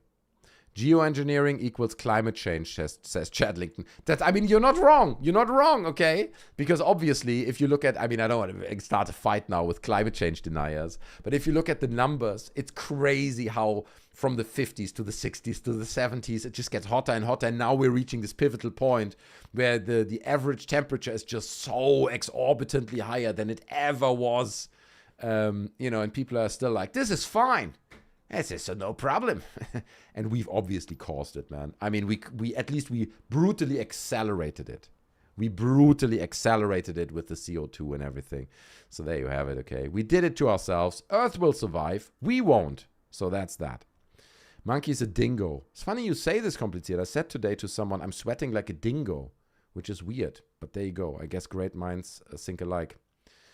Dumbo with the Rubio ears. Dude, the Rubio ears. I never get over that shit. I swear to God. You guys pointed it out to me that he has big ears, and now I can never unsee it. They are so big. I didn't see it before, but now it happened. So, Asynchronicity says, they all say we should do our own research and not worship the establishment, but as soon as someone with a PhD seems to support their preconceptions, they go absolutely nuts with excitement. Yeah, that's true. Yeah, we should do our own research. Do not worship the establishment. All these universities, they just want to make you liberals. That's what they want to do. Aren't they like dogs, says Lucy B. Paul Kirby says, ironically, with the piece of oil, this global warming heat wave is welcome because we can't afford the oil to heat our homes. Okay, but dude, it would still be warm enough. Even if it's 20 degrees, we don't need to heat our homes. We're okay. I mean, 38 degrees, we're getting into the 40. Principled uncertainty with another 10. I appreciate it, man. He says, Seizing Monkey, relook at the climate change one day. No one is suggesting denial. Look at it with a cold eye. Come to Ireland. It's unbearably hot and humid. No, I mean, the question is not whether... I think even climate change deniers will appreciate that climate change is real. The climate is changing, right? No, but the difference is they are saying, well, it changes anyway. And other people and all scientists, let's be honest, say, no, it is heavily changing in the drastic way as it is now because we fueled the fire for the last 80 years, right? From the Industrial Revolution and then it'll probably longer, 120 years, something like that. So we definitely have a role in it. And we can argue back and forth because we'll never really know, right? We can say, oh, but we accelerated only by 12%. And others like, oh, we accelerated by 40%. We will never know. Fact is, we accelerated it. And to be honest, if we're like, now what we're going to change it now, we're going to swap all cars to electric from one day to the next. Even we do these insanely drastic measures, I'm pretty sure that the train has left the station, dude. We're fucked. We're fucked. This thing is going to happen. This thing is going to unwind now. Maybe if we change a little bit, we can soften the impact. But dude, we are fucked. We are going to get fucked on this. And we can't even imagine how we're going to get fucked. I spoke previously about, the simple story that parts of Africa will become uninhabitable. Billions of people move north because they want to live. You can't grow crops. If it's like 60 freaking degrees, nothing grows. So people move north because they want to live. And now we have billions of immigrants who are like, could we please go to Europe? And Europe is like, no, there's a billion people, bro, not happening. So we're closing the border to Europe now. And now you have these ghettos in the north of Africa where people hope to somehow immigrate into Europe, right? Where you can still live somehow in this unbearable heat. These ghettos where you then breed new pandemics and viruses because like unsanitary conditions, right? These people are like third world people. We don't want anything to do with them. So these are the impacts of climate change that we don't see coming yet, dude. We're gonna get fucked. We're gonna get fucked, dude. Anyway, cheers. It's Friday night. I love you guys. We're chilling, okay? Maybe we need a little vibe segment after this. I feel like that got dark there for a brief second. That's it. We gotta chill, man. Nothing we can do anyway, right? We can't change anything, so we chill. Cheers.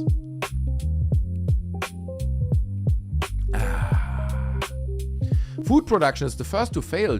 Okay, can we really do this? No water anymore. Indy with the 5 Canadian. Thank you so much. And Indy says, we've had crop failures in Canada due to the wildfire smoke blotting out the sun too much. Wow. You see, this is another thing. Suddenly you have fires because it's so dry and it just creates like a permanent cloud above the sky. You have no sun, nothing grows, and you're getting in trouble. I think you're right, Indy. These are the kind of shifts that we just foresee them. We can't foresee them. We just think, oh, okay, climate change is a bit hotter. Sometimes the rain is heavier. It's like, no, dude, these will be chain reactions we cannot fathom. We cannot predict them, and they're going to bite us in the ass, dude. They're building data centers here and there and pushing the climate change BS. Comedy gold, mate. No hate at all. It's just comical. Okay, there you go. Chad Lincoln disagrees. That's fine, man. We're gonna see it, man. You're gonna see it. You're still gonna sit here probably in 2049. Shit's on fire brutally. You know, exactly as people predicted, nobody can live in parts of Africa anymore. Parts of the planet become uninhabitable. And you're still gonna say, these stupid climate change believers. They are so dumb. Somniating Nimbus says, and the CO2 from fires heats the atmosphere even more. Yeah, right. I mean, we think, we just have a barbecue, right? But it's the mass. It's the mass. To be honest, it's the same with fucking ACs. I'm sorry to go there. We're going to move it back into disclosure in just a second, okay? But air conditions, people are like, yeah, but here's Taylor Swift. She flies her jet all the time. It's like, yeah, but the problem is 900 million, I don't know how many, 2.3 billion people in the world have air conditions. That's a massive, massive climate change footprint. That is an insane amount. I get it. We should not fly in private jets. I get that, right? But still, don't marginalize something like that. Every freaking person needs an air conditioner in the US, in India, in every country, in China. Everyone has air condition. So, anyway. Return to the world with a 5. Thank you so much. He says, did you know Mount Etna is also erupting? Just an extra FU by the planet to us idiots watching up close. Darwin Awards with them all. That's right. They're all going to win it. Ultimately, they're going to win it. But again, like, dude, if you deny climate change as a whole, you will also deny it when you're sitting in your house and it's on fire, because of climate change. You're still going to deny it. You're still going to be like, this is wrong. This has other reasons. The climate would have changed anyway. But I appreciate the return to the world. Anyway, let's keep going. Sometimes we go on these little tangents. Let's talk about my favorite man of disclosure, Tim Burchett. Okay. I love Tim Burchett, you know it. He's the best. Some guy in Tennessee. I don't know what he does in Tennessee. But he's from down there. Okay, he's from the southern states, which is where I grew up. Hence, I have this amazing, perfect accent, right? People often say, Monkey, how come it's so perfect? Well, it's because I grew up down there. I know the ins and outs of that swampland, Louisiana. Okay, let's get into this. Here is Tim Burchett talking about Marco Rubio's claims, and they will show some of them, so you don't need to worry. I want to play this for you. This is Marco Rubio on aliens, because you talk about this often, so listen to this. I don't know what it is, but there are things flying over our military installation, and they're not ours, and we should look into this. Man, it's like people have an attention span of about 8 seconds, so make it under 8 seconds. He can't say anything else. Creepy. So to be honest, there's he said more, right? Marco Rubio said a bit more than that. Also, famously, I showed it on the stream. In this interview, he said, the UFO phenomenon is amazing. You can just dangle it like a keychain, and we can pull it up and down whenever we want to distract people. Maybe I should show you this one. Let me see. Marco Rubio UFO. Because it was... There it is. The first link. This was the same interview. Check what he has to say here. I'll play it for you guys. I have to quickly take a pre-break out. I have long been on this UAP thing.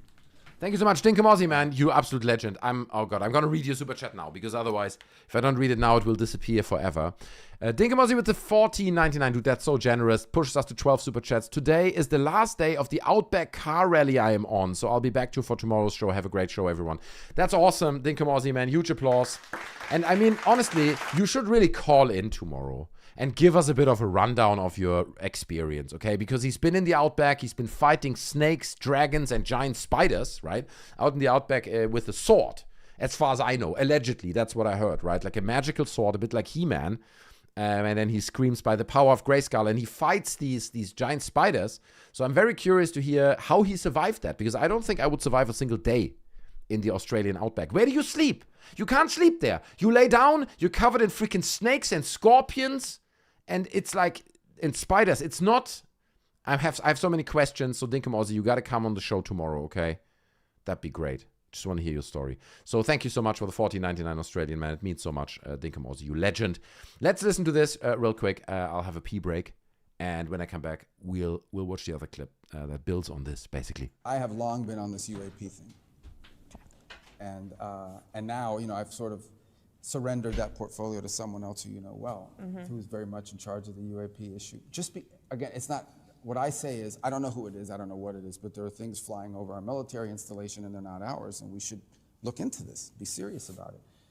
And I did that for a long time in the Senate, and it had two benefits. The first is that obviously it's a legitimate topic, and the second is, whatever the news of the day was, it was controversial, and a reporter comes up to you, and you say to them, look, I don't have time for these questions about politics. do you realize there's things flying over airspace? You know, we don't know what they are. And the reporter's like, oh, what do you know? Tell me more. So it was extraordinarily effective as a diversionary tactic in addition to. Now that said, it's also a very legitimate topic that we should be covering.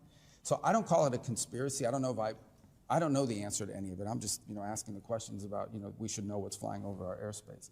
But I don't think that's a conspiracy theory as much as it is just, it can be in some sense because people do believe we're covering something up. And I assure you, like in this administration, if we knew, like the president would be all over. Like there would be, prime time address. He would, he'd be showing the pictures and the videos. But, Stephen's on that case now, and I think he's doing a great job. I'm back. I didn't take too long. I'm fine. Perfect timing, actually. Absolutely amazing. Currently in the UK, 26 degrees, but also it's 10:30 at night. Yeah, it was 38 a few days ago. Anyway, I watched this already, but it's amazing that why does Marco Rubio say this quiet part out loud, right? Why is he coming out and says, we use it as a distraction, People are fucking idiots. We dangle the UFO keychain over here. They look. It's like, Mr. Rubio, I would like to speak to you about your relationship to Israel. Have you seen these things over our air bases? No, tell me more. Please tell me more. It's amazing. He just says the quiet part out loud, okay? So that was part of the interview as well, but that wasn't the only part. He also spoke a little bit about aliens and UFOs. And so that's obviously what Fox News clips out of context. They don't show the keychain dangling part. They just show the part where he says, well, the aliens are over our bases and we should look closer at them. I don't know what it is, but there are things flying over our military installation and they're not ours, and we should look into this. That's right. I mean, it's a little creepy, Congressman. What do you think about that?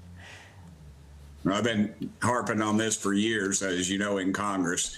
Myself, Eric Burleson, and of course, Anna Paulina Luna. Anna Paulina Luna. She's my favorite colleague. I love working with Anna Paulina Luna. She's amazing. In Congress, myself, Eric Burleson, and of course, Anna Paulina Luna has been doing a great job with it. And a lot of Congress just turns their back to it. The reality is, ma'am, we're spending millions, if not billions of dollars on researching something. It's not about little green men. It's not about flying saucers. It's what are we spending that money on? And he's exactly right. There are things flying over our military bases. I wish America could see what I've seen in the skiffs. And I wish you guys could say what I've seen. He said this so many times. I'm starting to get really angry at him, honestly. Tim Burchett is always the guy on the forefront who says, if you guys have seen what I've seen. And I mean, famously, I said this before, but famously he was like, I've seen one video, there was a UAP over a bunch of submarines. It was unbelievable. And then that one of those videos got leaked. Oh, not leaked, but published with the drops, right? The UAP drops. And it was like the most meaningless bullshit video ever. It was like a bird flying over a bunch of submarines, that are in the water. And it's like, we have to assume that's the same video. So Tim Burchett, when he says, if you guys will have seen what I've seen, then that means nothing. Flying over our military bases. I wish America could see what I've seen in the skiffs and hear from the people that I have. And I think they have a different thought on this whole process. I don't know that I want to see it, but I'm glad that you are seeing it on my behalf. Thank you so much. Everyone gets a paycheck. Beautiful. There it is. Welcome, Tim Burchett, your legend.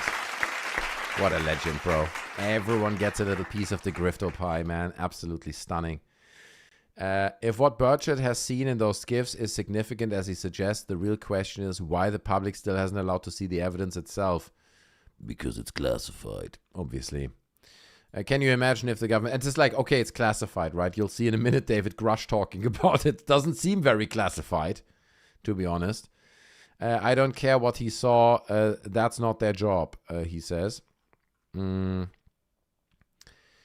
decide for us. What we want is a standard document of stance and on how the UFO government is regarding ETs. And you see, this is the core problem.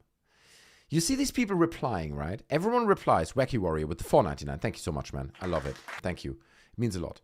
It really does. I don't lose my train of thought now, but Wacky Warrior, always supporting, man. You absolute legend, okay?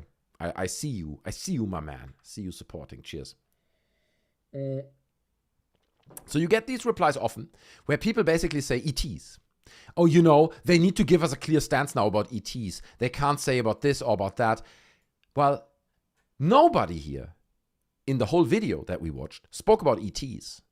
People spoke about military bases, and people spoke about objects above military bases. Nobody's mentioned even ETs, right? And this is the semantic chess that these people are playing. I don't even want to call it chess because it's kind of borderline disabled, I want to say. Huh? It's so stupid. But they try to play this idiotic chess game with us where they, they're constantly in between. Is it aliens? It's not aliens. We didn't say aliens. It's adversary forces. It's a constant. And that's why the term UAP is so, and UFO as well. UFO is still more on the alien side, right? UFO is very much green men with big almond-shaped eyes. UAP also implies aliens. You don't understand. You can always say, no, but monkey, UAP just means aerial phenomenon. It's like, shut the fuck up. It doesn't mean what it says in the definition of what it means. What matters is how people perceive it, okay? And the UAP is, in the average person's mind, linked to aliens. When you say there are UAP over our military bases, the average person thinks aliens, okay? And you know that, and I know that. And I'm talking about Tim Burchett and everyone else in that gang. They know that. So they use it. But they don't say, guys, aliens are hovering over our bases. You'll never hear them say that. You will never hear them say that. Because they don't. They don't. There is stuff hovering over our bases. That happens. But it's not aliens, okay? Yeah, anyway, I'm getting too agitated. Over here. Cowcrab says, UAP is synonymous with alien activities. It is. It just is.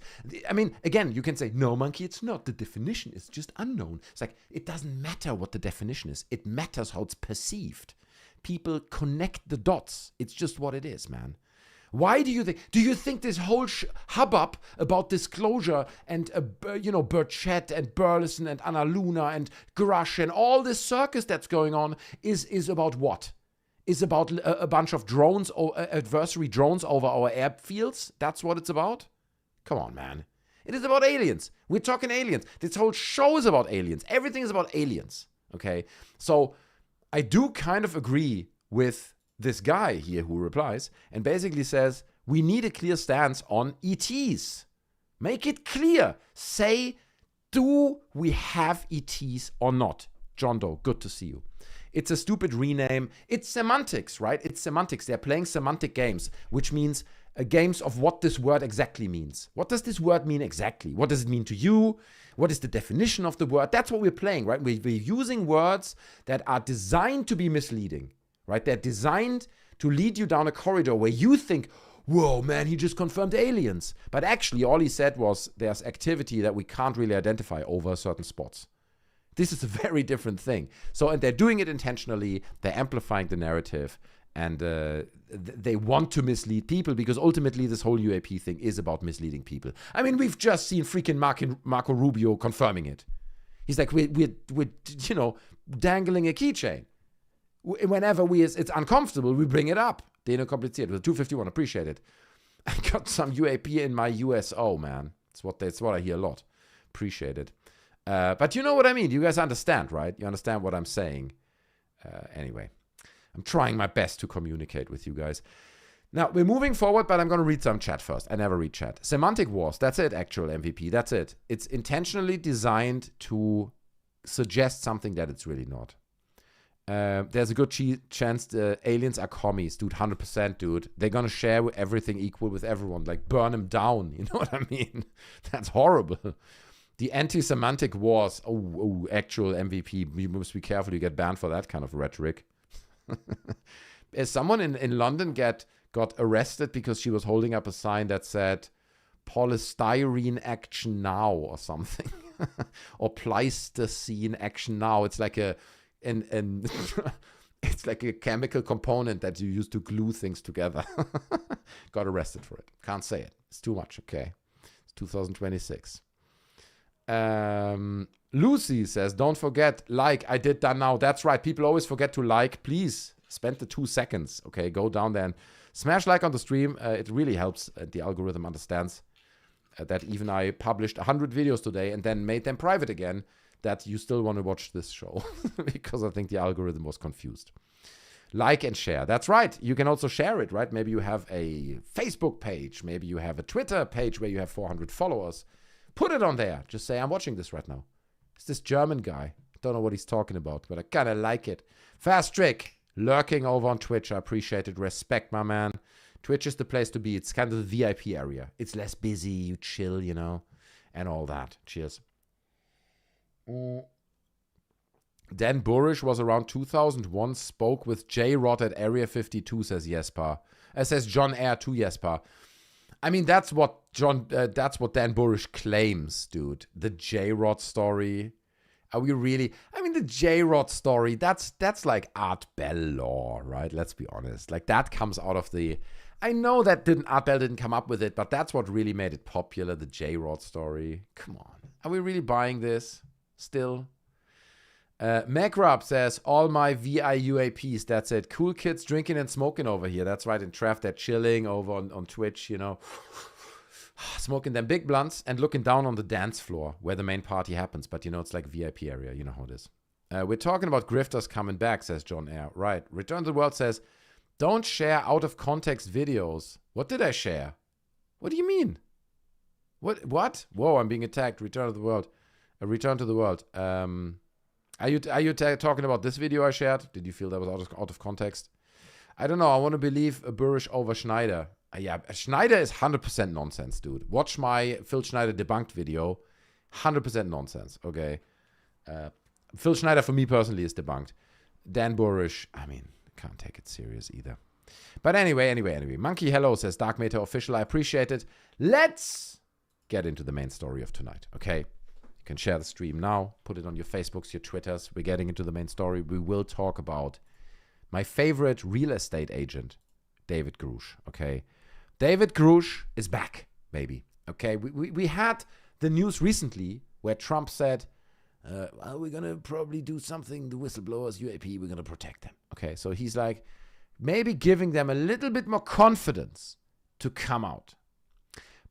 Now, he appeared on Dr. Phil, right? On Dr. Phil's stream. Dr. Phil is now one of us. Okay, he's massive. Dr. Phil is like risen to a giant in the disclosure industry in a very short amount of time. He knows how to enter the segment and just own it, and that's what he did. So Dr. Phil is here to stay in the UFO bubble. But from what I heard, before David Grusch gave his groundbreaking interview, where he really revealed absolutely stunning information nobody saw coming, he gave a little bit of a musical performance to everyone's surprise. People were surprised. And now I don't know if this is true, but apparently David Grusch came out on stage and said, I'm going to give you guys a bit of a saxophone performance. I like to play the saxophone. I love disclosure. It's all about getting together. You know, everyone loves each other. So here I am, David Grusch, giving you guys a little bit of an introduction before we actually do the interview. That's what I heard.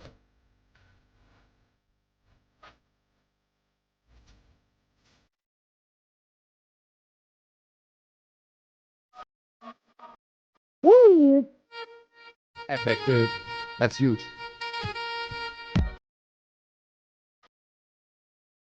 Also, it never ends. That's the beauty.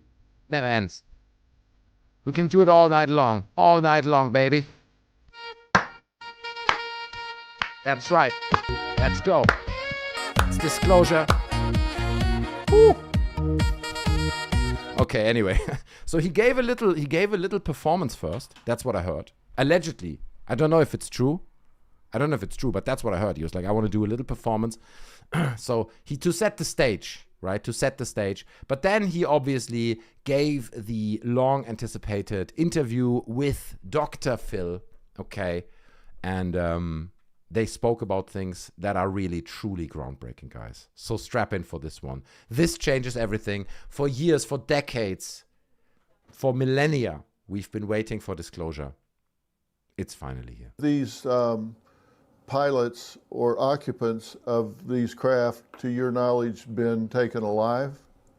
Yes. And I know people who have had direct interactions in a detainment situation, which sounds very Star Trek and sounds very crazy, but it is true. And I talked to a former cabinet member about that, who directly worked the issue for a particular former vice president. You can guess which one. Darth Vader. And were they able Did to? he say Darth Vader? No, what did he say? You can guess which one. Darth Vader. And were they able to communicate? Yes.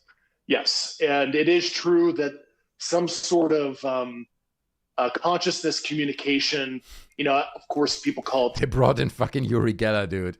They brought in Uri Geller and they linked his brain up with the alien brain. That's what happened. I think. Telepathy. The beaver teeth. The beaver teeth of Grusch are like the ears of Marco Rubio. Once you heard about it, you cannot unsee it. It's impossible. You see Grusch, you see the beaver, dude. You know what I mean? And I didn't mean it like that. Beaver is, sorry, ladies. I didn't mean to. I know all the ladies in chat are upset. Clearly, David Grusch is lying through his nostrils or through his... So it was such an amazing opportunity to say teeth. Lying through his beaver teeth, dude. And you said, but the nostrils are big as well. You're right, dude. Okay, I give you that, man. You could lie through the beaver teeth, but you could also lie through the nostrils. Why did you not do the beaver teeth? Because people say you're lying through your teeth, right? And we're just talking about teeth. It was perfect. He only has front teeth. Yeah, I don't think he has other teeth. But the advantage of the two big front teeth is he can like gnaw down trees, you know. And then the timber, it falls down. He screams timber every time. Harry Beaver. He's looking good, man. He's looking good. He's looking skinny, healthy. You know, he's on top of his game, man. Grusch is on top of his game. There's a reason why people see him as the savior. Right? They, in UFO Twitter and certain spheres, they celebrate him like the next coming of Christ. So, but obviously this is very important. So let's keep listening. Some sort of consciousness communication. Of course, people call it telepathy. I cannot begin to tell you how it works, but there is some sort of communication like that. And even friends of mine that were on retrievals felt that kind of communication as they approached the vehicle when they were doing cordoning it off, waiting for transport. How that works, what that means, I certainly don't know. I'm as curious as the average viewer on your show on how that works. Okay, and it does go feel on. very Star Trek to me. I have no personal experience with anything like. Grusch is brainwashed into the UFO lore, says William Runner. Interesting thought. I mean, this is what I find so funny, right? Because you'll see in a minute there are other people who now come forward and say, I saw it too. But it's not like independent, credible people. It's just people from the UFO bubble who say, yeah, no, I saw these documents too. So it is this UFO lore thing that brainwashes you. And again, I'm somewhat convinced. I am somewhat convinced that this all links back to programs like Yankee Blue, right? We spoke about this, that it's got its own Wikipedia page. You can look it up. It's like a program that was basically admitted by the Pentagon, by Susan Goff, who was the Pentagon spokeswoman at the time. She said, yes, we admit that certain hazing rituals and things like that shouldn't have happened, did happen, and were playing with narratives around, I'm paraphrasing, right? But she was implying that it was about spreading fake images around UFOs, basically, if you read between the lines. So it's confirmed by the Pentagon that it existed. Of course, you will always have people saying, no, monkey, it's a misinformation. They spread the misinformation. They say it is actually, it never was. It never was in existence, this program. I've got many debates with people on Twitter where people tell me that never existed. But if we assume for a second that it did, and that these documents existed, right, these perfect fake UFO documents, like just folders that look like FBI folders, and actually they are somewhat mixed into these other FBI folders, or whatever, Pentagon folders, right, of information, and somehow someone like Grusch, somehow someone like Eric Davies, that we will see in a minute, they see these images, or someone photographs these images and sends that to them. So now, like if Grusch sees this folder, right, like he's going through different folders, whatever he was working on at the time, and one of these folders lands on his desk and he's like, holy shit, dude, that's unbelievable. And it just looks like all the other folders. Of course he's going to assume that's real. He doesn't know these rituals exist necessarily. Maybe someone placed the folder there, maybe not, but he's seen this stuff. So is he really wrong to say, no, I've seen aliens on pictures, I have seen documents that prove they've been taken alive and we've communicated with these beings, because that's what it says in that folder. That's what it said in that folder that he saw. So I agree, but wasn't he tasked with investigating it? No, random number. He was not tasked with investigating UAPs at all. He was working on something completely different, I believe. I mean, it's intelligence related, but not on UAPs. And then somehow he got his hands on it, as far as I remember. Maybe I remember wrong. If you are in the Air Force Reserve and you start poking around trying to get access to information inside SAPs, you are likely going to get hit back with counterintelligence. No, exactly. You're right. Cheers. It's that's the thing. I mean, that's the big question that we're going to talk about tonight as well. Like, there's no consequences for people like Grusch. They keep talking about all these consequences and the risk that they're taking. I mean, look at this segment. We're almost done now with this little clip here. It's a few more seconds. Maybe we just finish that. That's outside of my normal, human experience. But that is indeed, what people have experienced in the government with these things.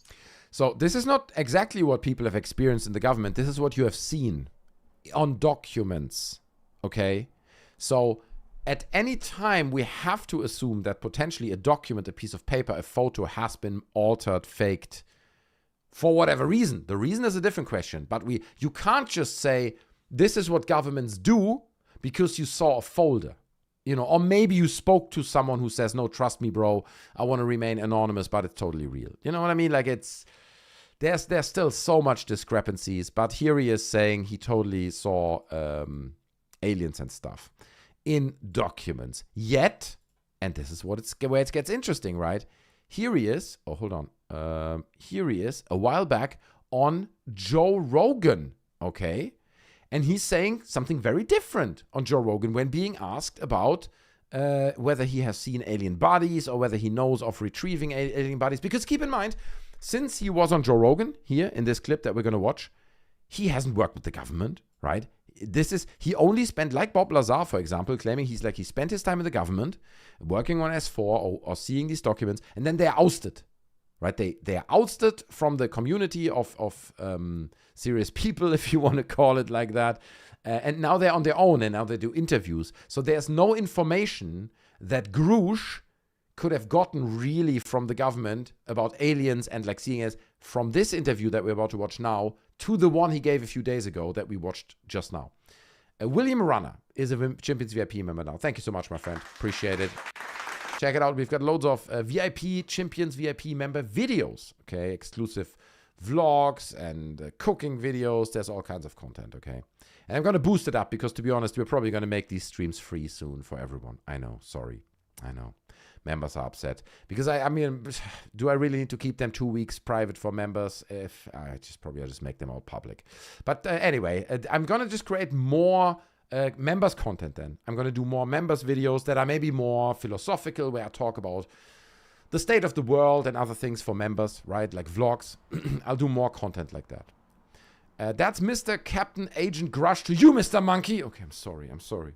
And say it with a modicum of respect. Okay, you're so right, man. I don't have enough respect for Grusch, man. With the 9.99 double slit, you absolute legend. Supporting, I give you the fanfare, okay, for the Gruschness, the military Grusch vibe, okay. Even it's more like the cavalry or something.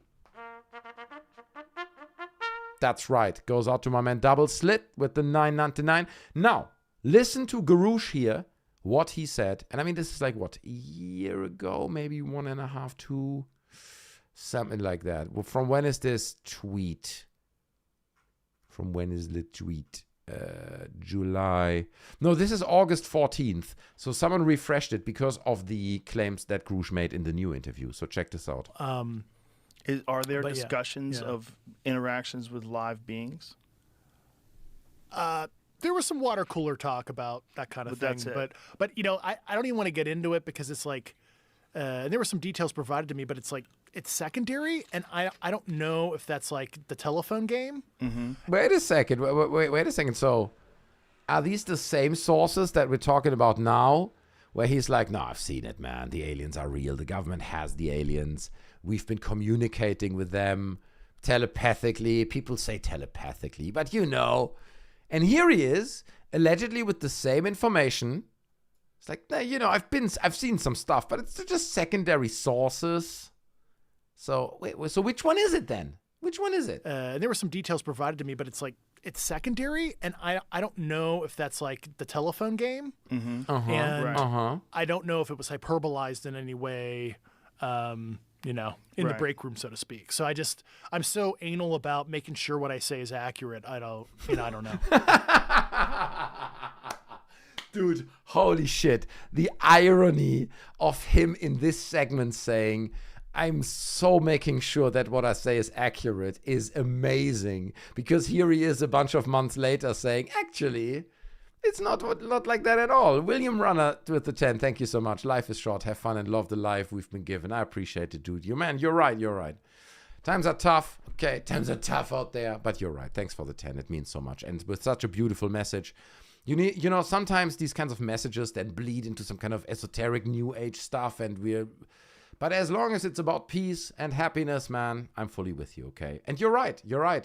We all get caught up in these little lives that we have and the deadlines and calls and stress, and we need to send forms to people, and life is not what we thought it would be, but the truth is, hopefully, most of you guys are healthy. And you're sitting there and you're watching the show and you're having a good time and it's Friday night and we're hanging out and it's about UFOs and fun. It's not that bad. You got to see the positives, man. Understand that there's a big force out there that tries to make us think about the negatives. But that's not what we are about. We're staying positive out here. Shocker DJ with the 5. Thank you so much. $5 for the wine budget. Thank you. That's about what I can afford these days for wine. But it's all right, bro. I love you. Thank you, Shocker DJ. Supporting as well, always so much. Death, sin, love, and peace. That's right, man. It really is about love and peace. It really is, I don't want to be coming across as like a toxic person because I laugh about disclosure so much. It's just silly. I'm actually dead inside, says Death, sin. Well, it's in the name, right? So... we all are, okay? You're not alone. That's why there's beauty in it, because we all are dead inside. And on a show like this, we can collectively be dead inside and forget about it for a minute. Just stop caring about the small shit. I always say, Roland's correct, I always say, try to forget the things you can't change right now. Don't even be upset. Don't worry about that. Oh, but did I do, what if I do this? Don't get upset. Like, can you change it right now? Then if you want to change something about it. If not, move the fuck on. Don't waste your worry on what could be and might have been and should have been and all those things. Focus on what you can do right now and move forward. Trav with the 5. Thank you so much. You really scared me when I saw the channel update notification earlier. I thought they finally got you. Cheers to the endless disclosure. There may or may not have been, Trav, a little bit of a clickbait thing in there that I try to get people. That's unfortunately how YouTube works, right? You have to be a little bit clickbaity and then sometimes just say things like this. Sorry, they were electrocuting you. Right. Up your bottom. Yes. So describe that to me. So you got to say things like that, right? Or put a thumbnail where people think you just got blocked. No, it's all good. It's all good. We got it under control. But it cost me 50 subscribers, man. We're going for 50K right now. We're hoping to get to 50K subscribers. And I'm losing 50. And it's hard to earn subscribers these days. I'm not joking. To grow communities, we're not earning many subscribers. These shows are great, but we're not really growing substantially. And that's fine. That's fine. I'm just saying it's hard to lose 50 subs. Dana Complicated with the 551 says, always have a stash for a second wine bottle for the Juice DSM After Hours party streams, including Representative Luna. That's right. She's always a guest at the after parties.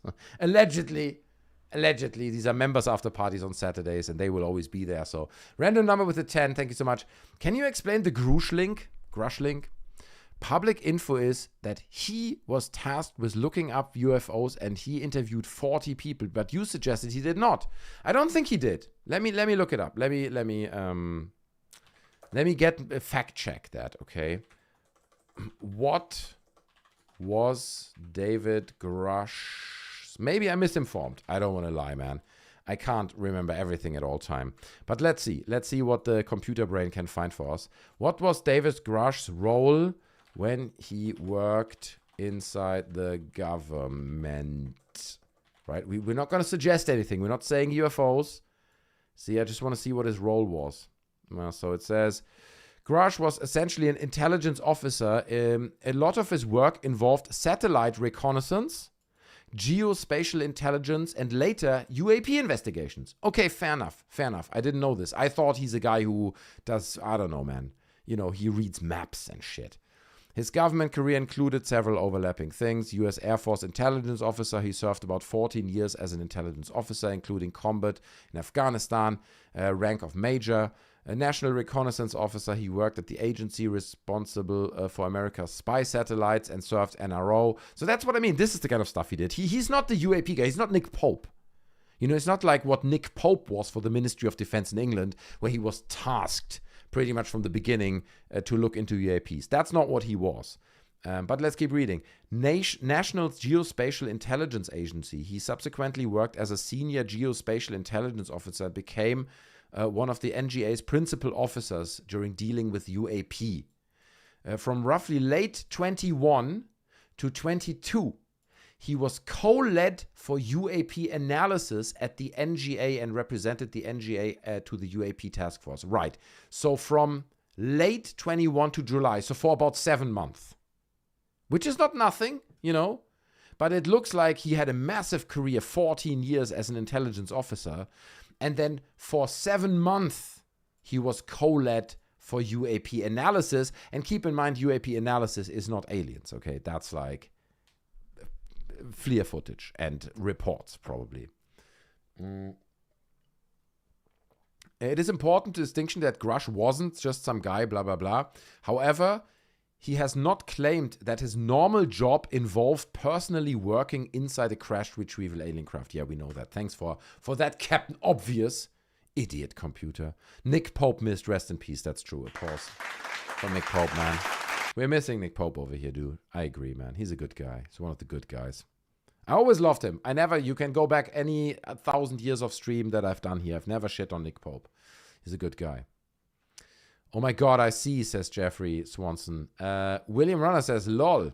Random Number says, sorry, he wasn't meant to be an interviewer with UAP. 14 years grifting, drinking coffee, eating bacon sandwiches, says Stephen.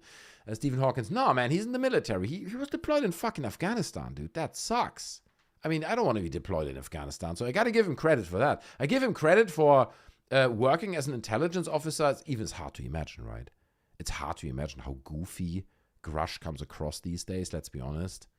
And that he is like a 14 years intelligence officer and he makes it to the rank of major. I mean, I don't know how good that is. Maybe kind of everyone makes it to the rank of major, but hard to imagine, to be honest. I see an alien in Grusch's nostrils. Okay, fair enough. We can do another deep dive investigation there. Okay, I guess that's what we're on about these days. Grusch nostrils. There's a lot going on there, man. They're big. Just like his beaver teeth. He's beautiful, man. Grusch's a beautiful human being, okay? That's what matters.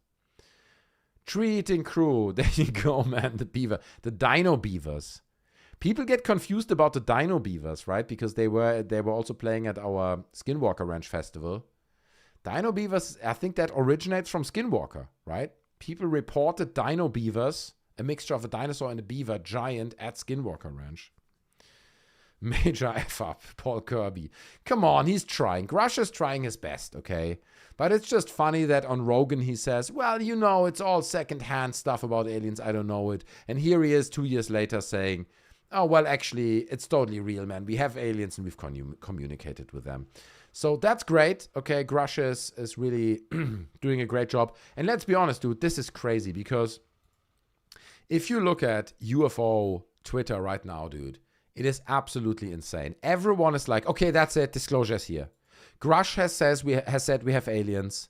So it's here, dude. 100%. Like, it's absolutely crazy. People are so on edge about disclosure. Look, here's James Fox. It's happening, guys. It's happening. Any second now. Completely, I mean, at this point, who can deny it? The ball is very firmly in the President of the United States court, says Ross Coulthard, as to whether a good man like Eric Davis will begin the freedom to testify or will get the freedom to testify. So we're going to get to this clip in a second with Eric Davies. I just want to show you more of these acknowledging messages because people are like, that's it. It's perfectly confirmed. Aliens are real, man. 100% confirmed. Grusch has said it.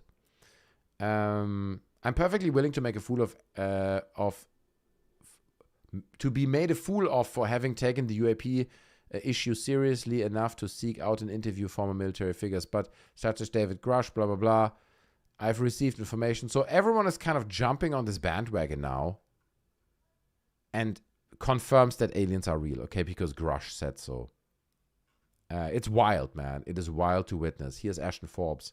Told you so. Grusch says that he has to be careful not to infer certain UFO technologies that are unacknowledged by the federal government. So it's a different clip from the same interview, right? And please, David Grusch, get a better microphone, dude. Like, that sounds freaking awful. You have money for all your 600 degrees that you hang behind you. Who knows what they are even are, but you can't get a microphone, please. You're the UFO messiah. You need a microphone. Some of the fruits of our labor, so to speak. And there was a lot of programs that, once again, I thought we were defrauding the American taxpayer, because you have a certain smorgasbord of classified programs reported to Congress, and then Congress authorizes and appropriates funds to fund said programs. But then you have this carved out base of technology that is sequestered, and a lot of it has civil application that would, help humanity. And I have to be careful not to infer certain technologies that are unacknowledged by the federal governments. And that's where Ashton Forbes is like, ka-ching! That's exactly what I'm always talking about. Some technology that's totally secret. So anyway, that shit goes crazy. He testified under oath. This man and many others need immunity. David Grusch has seen photos and videos that confirm the existence of recovered alien vehicles, says Jay Anderson, aka Project Unity. Alien bodies and alive aliens. Dekompliziert with the 222. Boom shakalaka disclosure. It's here. It's finally here, dude. You're right. Applause for disclosure. It's arrived. Let's be honest. Someone said he saw some pictures. Trust me, bro. It's here. Disclosure is here. David Grusch gave more information to Dr. Phil than he did to Congress during his whistleblower testimony. Wild. That's also true. Astral's making a good point here. It's true, dude. He's been holding back. I guess it's because that's why I kind of started in the beginning of the segment saying, like, Trump has made these statements, and he's even given like a little rule or whatever it is, that there's less prosecution for UFO whistleblowers, and they can talk to Arrow and other internal institutes without getting prosecuted or losing their pensions or whatever. So maybe that was the motivational factor for Grusch to now remember a few things that he previously didn't say. Mount Shasta has special energy. I felt it. I don't know what it was, says Jeffrey. Well, that's what, what's his name, says as well. Mike Batista. Mike Batista says the same thing. No, listen, maybe it is, man. I've never been there, so I don't know. Random number. John R. says, may have had security clearance, but wouldn't have signaled the official Sequence Act like M15 personnel, for example. Battlefield Earth guy got to them, says Fung Pei. That's the movie with John Travolta, right? That's the Scientology movie. A big movie. Everyone should watch that. It's huge. Great movie. No, don't watch it, please. I'm sorry. Double. Beware of the Bigfoot heat season. That's true, dude. That's where it gets heaty out there. Eric Salad Davis and the Dino Beaver Overlords are the UFO legacy program the whole time. That's what it's been, man. 100%. It's been the Dino Beavers. The Dino Beaver legacy program. You should ask UAP Gerp about that. Charles says, 55,000 Highway 1 Big Sur, California. What is that? You're giving me an address? Okay, I'm copying it. I'm putting it in. Is it Hot Springs? Hold on, I'm checking it out. I have to bring up my specific Earth tracking apps that give me live feeds from all the satellites, okay, obviously. So let's put that in there.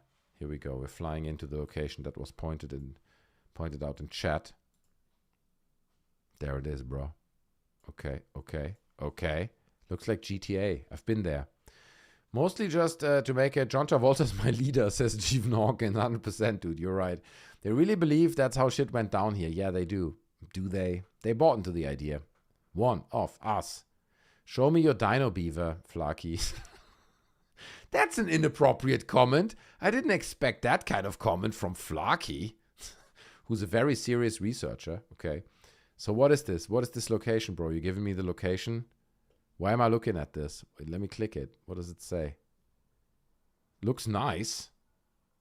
Looks nice. I'm not sure how it relates to aliens, but it's nice, mate. Is this where you are? Is this where you're hanging out? Disclosure, Luna's Dino Beaver. Okay, see, now it escalates. We gotta take it back one notch. We're taking it back. Okay. Anyway, so here you have him saying one thing then, and now, and a while back on Rogan, he said basically the complete opposite. Now, he also commented on his medical records. Okay, this is another point of discrepancy of this new interview that he gave. I'm going to bring it up for you guys. Here he is talking about his medical records. And obviously, if you don't know this, the medical records are out there that confirm that David Grusch was in, I don't know. I am paraphrasing, right? I don't know the details exactly. But he was like in psychological support. He had therapy. At some point, I think he brought himself to an institution or something like this. So there's a bit of history, right? We don't need to go into too much of it because I really don't think it's that important. People make a big fuss of it, but I don't think it's that important in the context of who David Grusch is and what he says. But there is a bit of history of him and his mental health. Let's just put it this way. And that's been addressed on this Dr. Phil interview as well. So here's David Grusch talking about the allegations of him being basically a lunatic because of his mental health. And interestingly enough, I was actually warned 2 months in advance, hey, Dave, a friend of mine called me who was involved in these programs that I served in the Air Force with. And he's like, they're gonna leak the stuff out of your security files about your PTSD. And true story. And I was like, dude, no way. That is so cringe and disgusting. He used the word cringe, dude. I love that. I love that David Grusch says cringe. Dude, that's so cringe, man. Fuck that. I love that. That's just how a security personnel speaks, intelligence personnel, like Blakey the Business Biz, who comes in, does the rounds, gets photographed, he walks the red carpet, waves, people get the photos. I love you, Blakey. I hope you're well, my man. It's Friday. We made it. Okay. That's all that matters. ChatGPT, what is actually true? In general, you mean? I'm not sure they can't answer that question. I say he. But I love that Grusch kind of makes that statement here. It's about your PTSD. And true story. And I was like, dude, no way. That is so cringe and disgusting. They would never. Dude, Dr. Phil is so fucking stoned, man. He's so over it. He's like, bro, you sure? For real? Aliens or what? And disgusting. They would never do something like that. But once again, the intel I got was true. And unfortunately, they did that. So, that just shows you they're trying to attack me asymmetrically because they can't attack, the truth that I'm bringing to the American public. They're trying to attack him asymmetrically. That's very cool, dude. That's a cool thing. So, yeah. It's about your PTSD. I'm not sure. So he basically says that he's implying at least heavily that his medical records were leaked, right? And that someone called him months before and said, or whatever, a few weeks before. Tap my forehead a little bit. Oh, it's hot. It's a hot summer in England. And he's like, they warned me. They sent me that message and they said, Grusch, your medical records are going to be leaked. It's coming outside. And I said, that's so cringe you say that. But then it happened. Well, that's not true.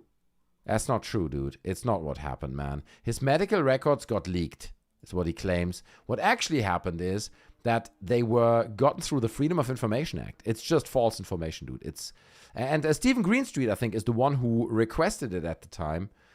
So he sends this tweet and kind of clarifies this as well. UFO whistleblower Grusch continues to falsely claim that his medical files were leaked by nefarious forces to punish him for talking about UFOs. The files were actually public law enforcement records released via the Freedom of Information request, right? So anyone can do this. It's not his private. Some people in the comments underneath are like, well, how could you get his personal records released? His personal medical records? It's not. It's not his personal medical records. Those you couldn't get released, rightly so, right? But this was part of the law enforcement records. Okay, so I don't know how it got in there and whatever happened to Grusch that some parts of his mental health history ended up in the law enforcement records, but those you can request publicly. Okay, so that's how we figured this out. Dr. Phil doesn't push back because he's clueless about all this and has no idea what he's doing. That's also true. He has no idea, dude. We don't need to tell ourselves that Dr. Phil knows that the documents about Grusch's health and mental health challenges were part of this law enforcement record, right? He has no idea. He just lets Grusch talk, and hope that his ratings go up. That's what he hopes. But to be honest, there's like a bigger picture here, right? There's a bigger picture in the sense that if you are an alleged whistleblower like Grusch, what do we know of whistleblowers, right? We've seen Snowden, others, people leaking documents on Discord and stuff. Not our Discord, but other Discords. And they get hunted, they get threatened, right? They're living a life in exile like Edward Snowden and Julian Assange for a long time. Like whistleblowers, real whistleblowers, get threatened all the time, right? So as a whistleblower who kind of never really gets threatened, like David Grusch and many others, like all of them, right? Dylan Borland and Jeff Nucatelli, and I mean, I can't speak for them. Maybe they've been threatened all the time, but I see them on podcasts all the time. You know what I mean? I see them releasing funny videos on Twitter. That's not exactly what you do if you're a whistleblower who's being threatened, okay? So if you're a whistleblower who is not being threatened, but you want to be a whistleblower, you need to create this false sense of threat. Okay, so you constantly need to amplify anything. It's the same with when David Grusch was attacked allegedly as he was entering Congress or something. He was on his work to Congress, and someone approached him. I don't know the details, so I don't want to lie. What I heard was that the person that approached him had a firearm or something. He was rapidly arrested, nothing was happened, but it had some legal consequences and he pushed charges or something like that. That happened. Obviously, that's just a lunatic. That's just a crazy person attacking Grusch because who knows, man, because he thinks the equestrians are landing soon, so let's attack Grusch, you know what I mean? So it's nonsense. Kompliziert with the 222, whistleblowers versus whistle throwers. Okay, that's not as good as the other one. I appreciate the 222 though, but you're making a fair point though, because it is really just like you're playing whistleblower, you're acting like a whistleblower, but you don't have the real threats because you're not a real whistleblower. So you got to claim you get attacked, and if you do get attacked by a random person, you need to amplify it. And the same with Anna Luna. Anna Luna spoke about this. You know, David Grusch was attacked or threatened or whatever outside of Congress, you know, because they have nothing. They have no real threats. They are not being threatened by the government. I mean, they're working with the government. Why would, it makes no sense. So, but this plays perfectly into this. You constantly have to create these nefarious forces that leak your medical records, right? And they told me months in advance that they're going to leak my medical records. They haven't been leaked. It's a Freedom of Information Act request. That's how it came out. But you have to claim it's leaked because that sounds like a fucking X-Files episode, right? It's like, they tried to take me down. It's completely ridiculous and more than obvious it's not real, dude. It's just not real. He's just constantly painting these nefarious forces, that constantly try to bring you down, that gives this illusion that he's constantly under threat because he's out there telling these incredible stories. And let's be honest, dude. I mean, now he's spilled everything. Now he said, aliens are out there. We have them. We have the aliens. We communicated with them. They were surviving aliens. Telepathy. He spilled the beans. What else can he not say? Like, what more can he say to get arrested? Grusch has never talked to the gang of 8 in the skiff. He's never provided any evidence to date. He has nothing but stories. So that's the other thing, right? Trump said, please speak to Arrow and to all these comments. Grusch hasn't really come forward since and said like, okay, I'm going to give this huge in-depth testimony of everything because he doesn't have anything. Again, keep in mind, I think Grusch saw documents and I think they were just not real. They were fake, hazing ritual, nonsense documents that maybe were left over in some drawer. He picked it out. He saw it. It blew his little tiny Grusch mind. His tiny beaver teeth grew double the size. And ever since, he believed. He believes. Now, I have to say, I think Grusch believes the documents he saw were real. He believes it. He's convinced. He's not lying. I don't think Grusch is lying. He's not a good liar, Grusch is clumsy and goofy. That's what he is. He might not be stupid, right? He's probably a smart guy if he made it into those circles at some point. Worked there for 15 years and made it to the rank of major. So, respect for that. But he's a goofy guy. So, in my opinion. Do you realize that not medical records were breached? I can't tell if you understand that it was only police report that was revealed. Asynchronicity. Nothing was breached. No medical records. You cannot request personal medical records of anyone. I mean, sure, maybe the FBI can, right? If they do an investigation into a murder case, they can request your medical records, I'm sure. But you can't normally do this.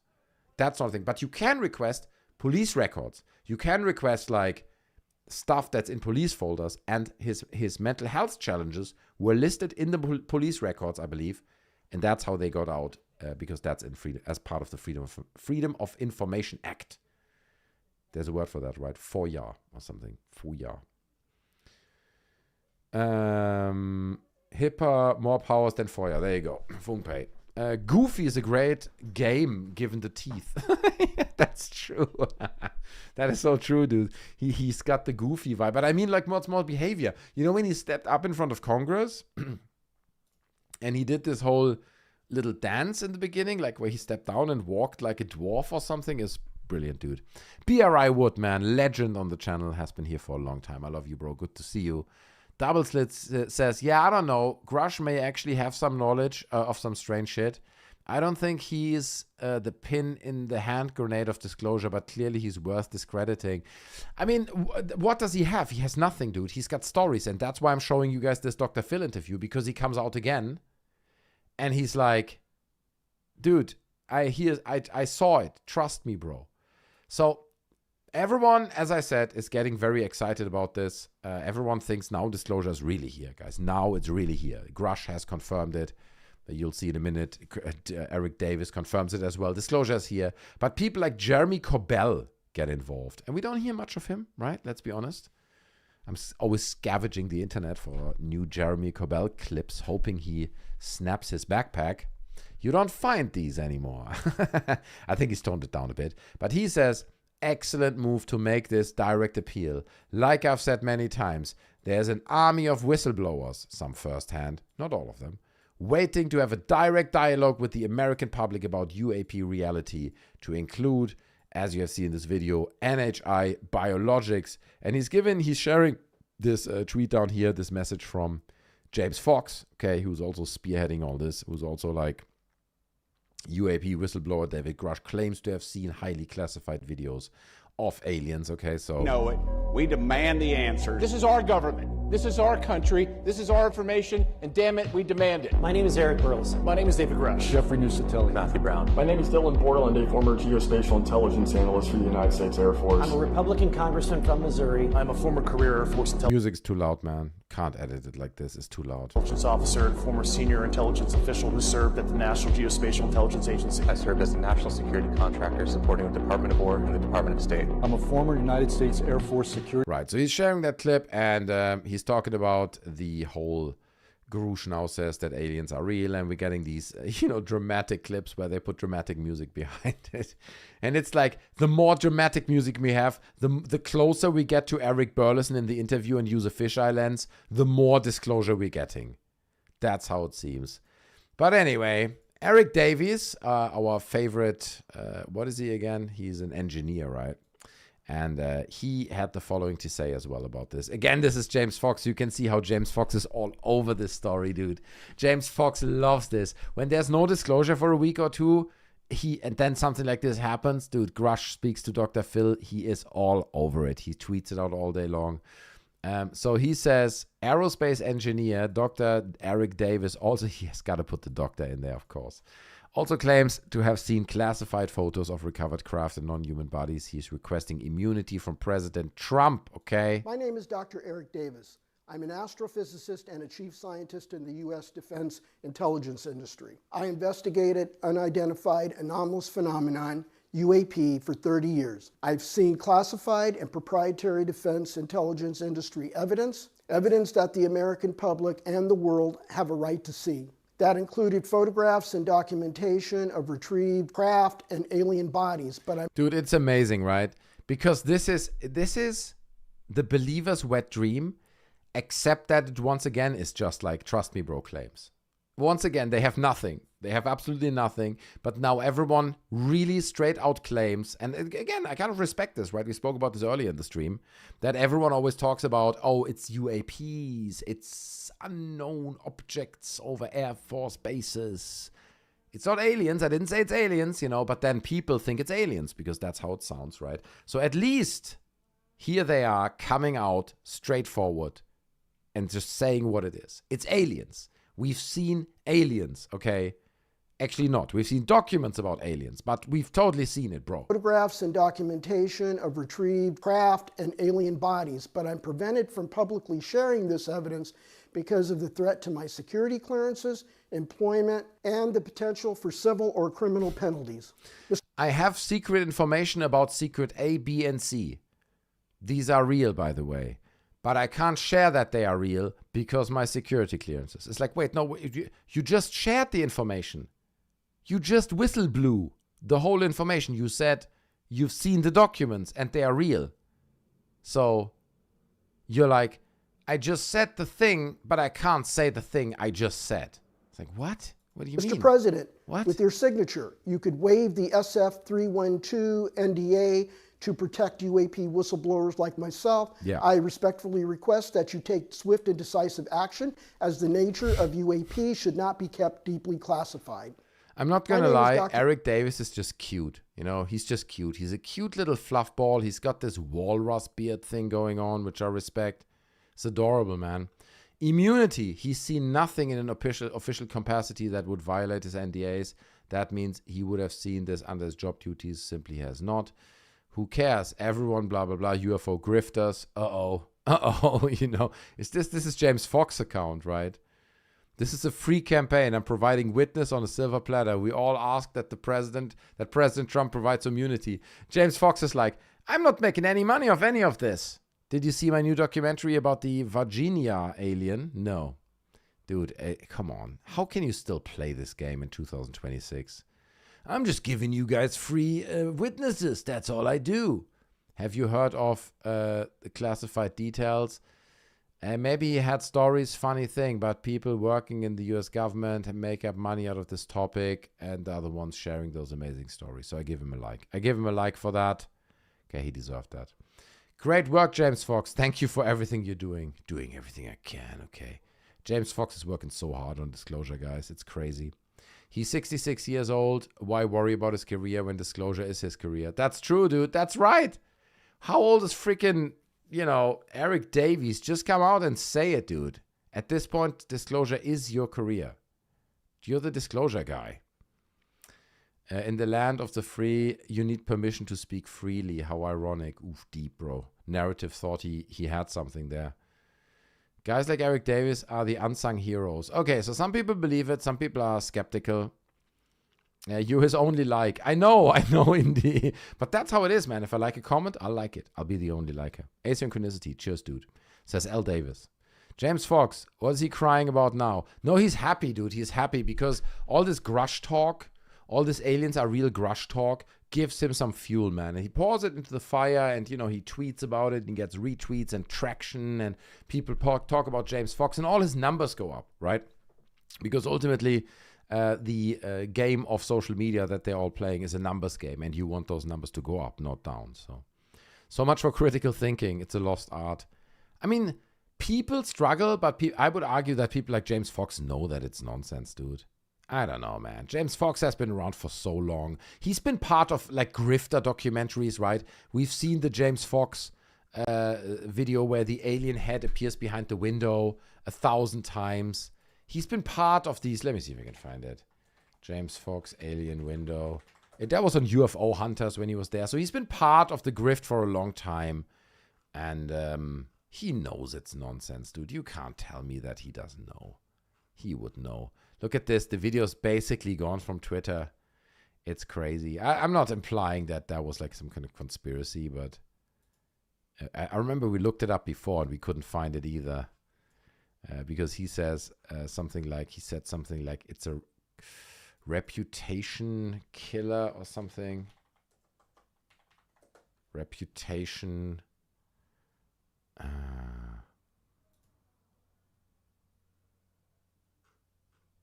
See, it's impossible to find these clips, man. They disappear in the depth of the internet and Twitter. We'll never see it again. But he had to act shocked on UFO hunters in a television show because there was a fake alien head behind the window. And then he was confronted with it, allegedly, and he said, bro, I mean, it's a reputational killer, that clip. I don't want to talk about it. That's what I heard, at least. Uncle Eric will start releasing B-movie sci-fi books, dude. I wouldn't be surprised, dude. I wouldn't be surprised. But, you know, the UFO grift keeps going. Disclosure will keep moving, and you can always have another thing. He can say again in 6 months that he saw something, that it's huge, and we really should do it. We appeal to Donald Trump. Return to the World says, UFO grifters so overuse the word bombshell for almost nothing. That's true. That's so true, dude. Every single video is like bombshell, UAP bombshell. Yeah, man. Yo, Oxford, UK. That's right. Are you in Oxford, syntax error? Are you actually in Oxford? Stephen Hawkins says, Jesus was no alien, just a Jew grifting copy and paste job. Jesus Christ. Okay. Shocker DJ says, James Fox could eat an ice cream and it dripped, it wouldn't drop on his shirt because of his chin. Let me see, really? Does he have this? Okay, now you're right. He's got several filters in place there, right? There's the beard, but also the mouth and then the chin, which seems to protrude even further. So you're right. If snot drops from his nose, it will never hit the ground. There's too many flat surfaces underneath it will land on first. That's science, bitch. Yep, in Oxford. Okay, okay, everyone's in Oxford. That's great. It's shocking the views of UFO grift that they get. Yeah, you're right, dude. People love the stories, man. You have to understand, the same as this channel and this show, for many people is like a bit of an escapism, right? They watch it, it's fun, it's relaxed, we're chilling, we talk nonsense about UFOs. So is the UFO grift. Listening to Greer or listening to Eric Davies or Elizondo and following it, oh my God, and living in this, chasing this dragon all the time, right? Of soon it's all gonna come out and I'm gonna be proven right because I had the information all along, the secret information that was shared with me by David Grusch and Eric Davis, right? It's actually, in fact, it's all so secret that we're publishing it in videos that are then on Twitter and that get 4.1 thousand likes and 227,000 views, right? That's how secret this whole thing is. So we can't really talk about it, but follow me on my Twitter channel. So, I mean, it's completely ridiculous. It's absurd. It's completely absurd, but we're living in absurd times, so these people get away with it. They're getting away with it. And if you ask me about the role of the government, to be honest, I think they're just laughing at it. They're not spending any time or thought on this. You know, they're like, okay, there's a bunch of science fiction writers who claim that used to work with the government and now they claim the government did all kinds. What? You can't sue them for misinformation, right? Maybe you could sue them for libel, right? You could sue them and say, you said we have aliens. We don't. I'm going to sue you now. Prove it to me. I don't know, man. It's completely ridiculous. The whole thing is so ridiculous. People are desperate for real heroes. That's also true, Matthew. You're right. And the UFO guys, like David Grusch, right? There's loads of accounts on Twitter that idolize him like crazy, you know? There's one account like in Grusch We Trust. And I understand that is, and I spoke to him before, right? So if he's watching right now, I love you, bro. But that guy, let me see if I can find it. I mean, it's like his account is basically just glorifying Grusch, right? It's always like Grusch is the big hero. Grusch knows everything. Grusch is you know, hitting the ball out of the park, man. You know, he's hitting it out of the park because he's so good. He's a legend. So you get these people. And again, we spoke about it earlier, like briefly, right? Like the cult tendencies, where it's not really about whether it makes sense or whether it's real anymore. It really is just about Grusch is best and whatever he says is Bible. You know, it's like he is the UFO messiah. He is the UFO messiah that everyone hopes brings the final disclosure. Eric Davies here, you know, see what I mean? And he does these cards where he celebrates all of them. Here's Grusch. This is the image all the believers hope will happen one day, right? This is the Disclosure Day illusion that the Spielberg movie sold to everyone. It's like, one day you will see aliens in tanks and Grusch will point at them. It's comical. You know what I mean? It's comical. It's a joke. It's not real. None of this is real. It's funny. It's entertaining. But that's about it. That's really about it. Grusch me, bro. What is that? You get a beer. Grusch me, bro. Boom, someone throws you a beer. Imagine being so stupid that you idolize David Grusch. I know, right? I know, dude. Like, why? I don't understand it either, man. I mean, he's the guy who makes all the claims. I guess that's why, right? 316, what kind of passage is that, says Jesper. I don't know. Grusch runs them accounts. That's true. He's probably running all those accounts himself. That would be so funny if the In Grusch We Trust account on Twitter would turn out to be himself. And he does these insane memes. Because I'm not going to lie, man, his meme game is strong, man. He's got great memes going on. You see it, Grusch. I'm crushing it. That's good. That's good stuff. You know what I mean? I can't deny that it's good stuff. But it seems like if he's genuine, he's completely... If you go often like Greenstreet, like look at this. Here's Stephen Greenstreet saying, whistleblower Grusch continues to falsely claim his medical files were leaked, which we discussed, right? Which is a fact. He claims it's been leaked and actually it was just like Freedom of Information Act. That's what it was. But you gotta post an image where Grusch crushes Greenstreet, crushing your man bun, you idiot. It's like, no, but that's a fact. That he said, your man bun's gonna get crushed, dude. It's like, okay, all right, dude. You know what I mean? Like that level of fanaticism where reality doesn't play a role anymore. The truth doesn't matter. It's Grusch is the Messiah. That's it. Grusch is the Messiah and you're going to believe it. And, you know, if you present evidence against Grusch or anything he says, I'm going to crush your man bun, dude. You want to fight? You want to go outside? It's like, no, you want to fight? In Grusch we lust. It's crazy, dude. It's crazy. And you see this a lot. You see this a lot now on Twitter. The idolization.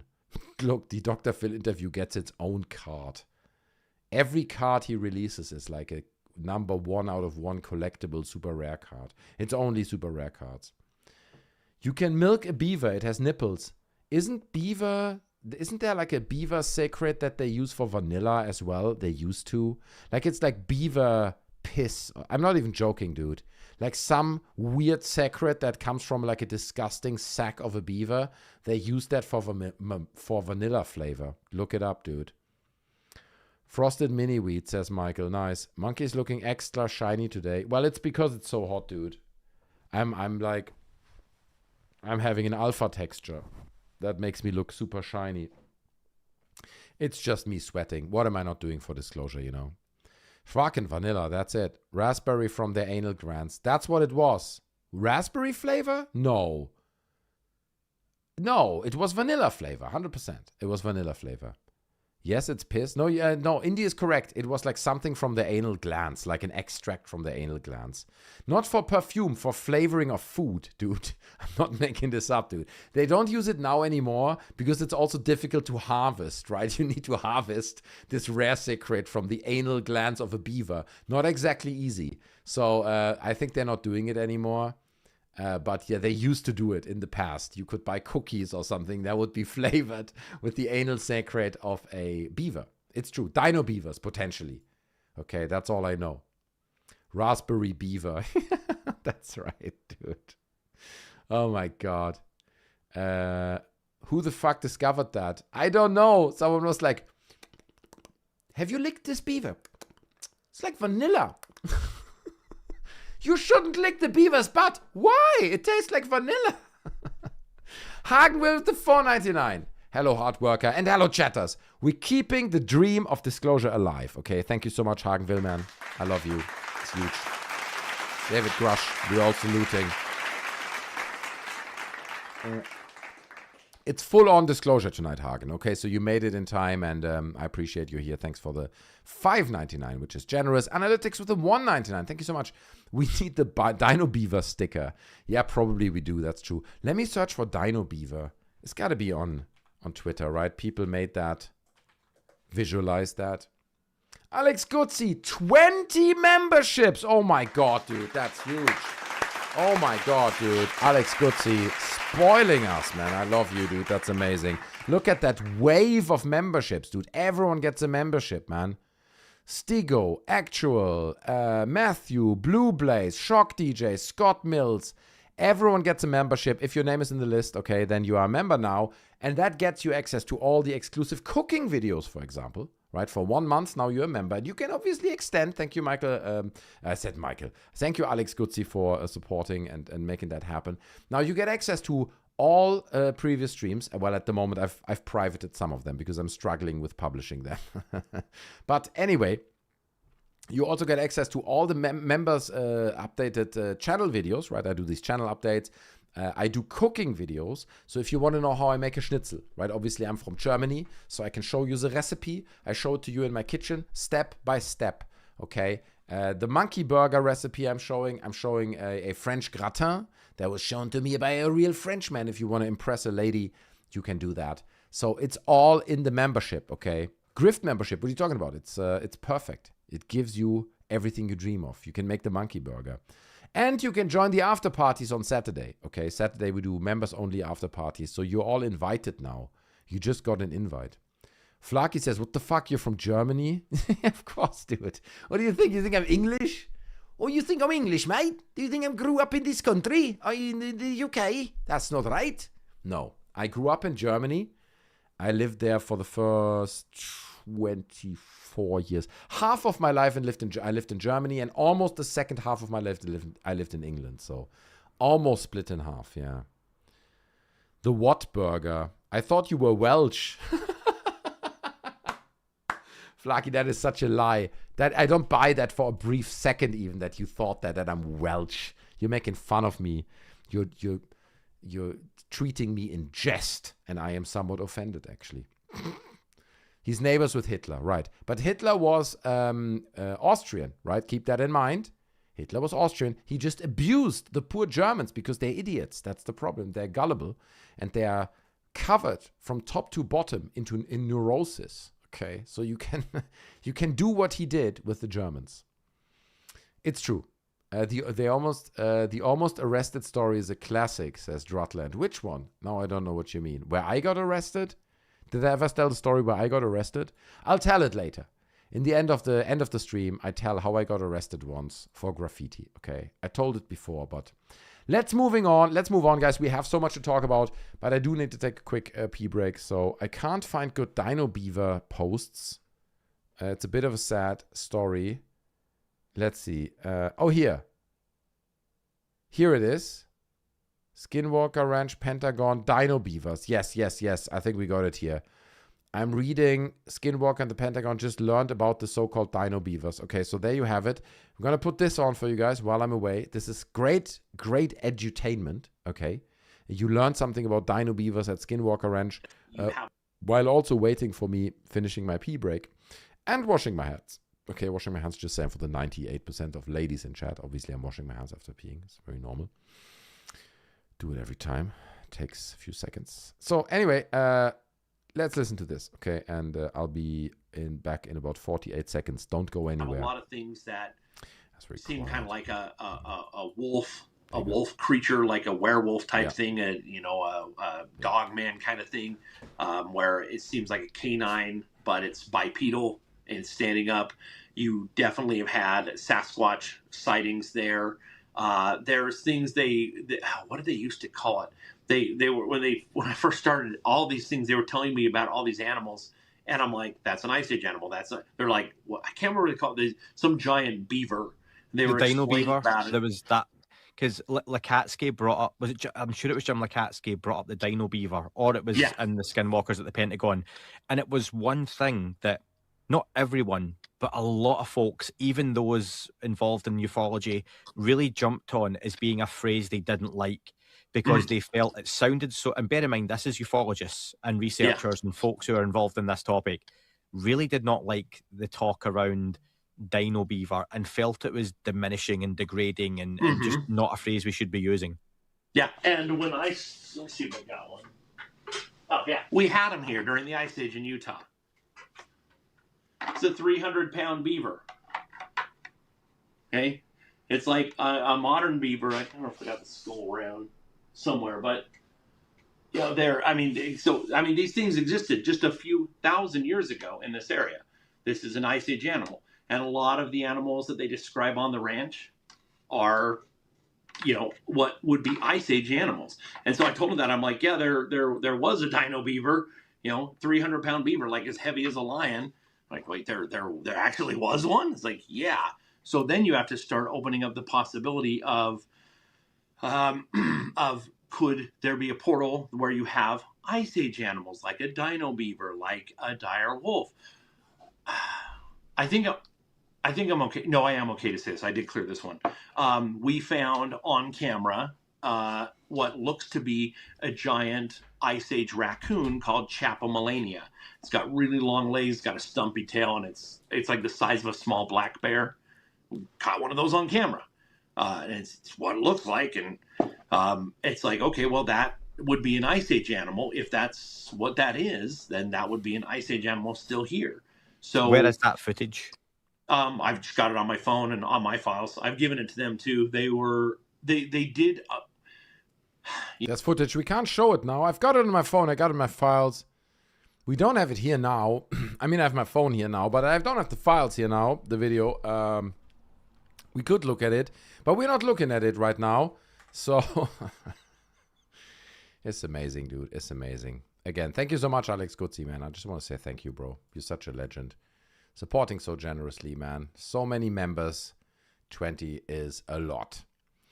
Now we're moving into the next story, and that is really, I mean, this time it's really disclosure, okay? Because we're talking about Avi Loeb, and as we all know, Avi Loeb is now a member of he's spearheading the UAP Council, okay? Look at that, Trash Boat member for 33 months. That's huge. Huge applause, man. That's unbelievable. 33 months is unbelievable. Such a long time, man. I appreciate it so much. Whomst do you think would win a fight? Russell, Greer, or Elizondo? I want to see it at Disclosure Clash, sponsored by Kalshi. I don't know what Kalshi is. We spoke about this before, so it's Dr. Stephen Greer, in case you didn't know. You know this. You're a Disclosure expert, Trashboat. But I think... who would win? Let's do a poll. Because we did this poll before, right? But everyone gets older, so I think this is worth a poll. Obviously, for a membership that long, 33 months is massive. Let's do a poll. Who wins in a fight in the octagon? Okay, it's not a boxing fight. It's a UFC fight. Elizondo or Sanchez Greer. What's his name? Yeah, Sanchez Greer. Sanchez Greer or Julio Elizondo. Okay. I don't know why they suddenly have this name. And I know we have someone in chat called Julio, right? Don't think I meant that person. I apologize. It's just his name. It's his middle name, is what I heard. So who's going to win? The famous wrestler Julio Elizondo or the famous wrestler fighter Sanchez Greer? Okay. I want to know who would. And think about it, right? Think about the physique. Obviously, Elizondo a bit smaller, right? He's smaller. But he's chunky, Elizondo is chunky. He looks like a square. So he's going to hit the jabs, he's going to hit him into the kidneys and shit. He's going to grind that down, turn it into like mushy oatmeal. Greer, on the other hand, Greer's strong. Greer's tall. He's 6'9", I think. He's massive, right? And despite his many appendix surgeries, he's standing tall and he's got these massive pump muscles with veins on top. We've seen it. So he's just a machine. So who's going to win, man? Who's going to win? Sanchez Greer. People are more on the Greer side. There you have it. Macrab over on Twitch says, ooh, I'm crazy, or did the live stream cut in YouTube? Did the live stream cut in YouTube? Did it? For anyone? Did it cut? Not on my end. I didn't get a message like that. Can't we AI generate the fight? Fine. Okay, I guess we could do it. Fine. I mean, we can't AI generate the whole fight, but we could generate like a shot of it. Let's see. Let's get an image of Elizondo. I want to see it. I just want to see the fight, man. Let me see. And then Grusch. And then not Grusch. Grusch is also good. Grusch could be the ring girl that holds up the number in between the rounds. But I mean, Greer. Dr. Greer, UFO guy. Let's get a face of him somewhere. There. So I'm trying to find a better picture. This one, maybe. You guys, this is very boring. You guys can't see what I'm doing. I'm just cropping pictures of Dr. Stephen Greer. And I put them into this computer interface. And I say, create a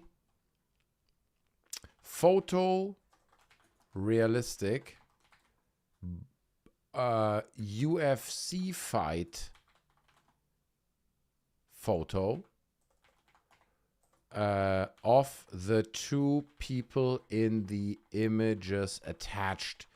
The guy in the first image is short and chunky. Maybe 5'3".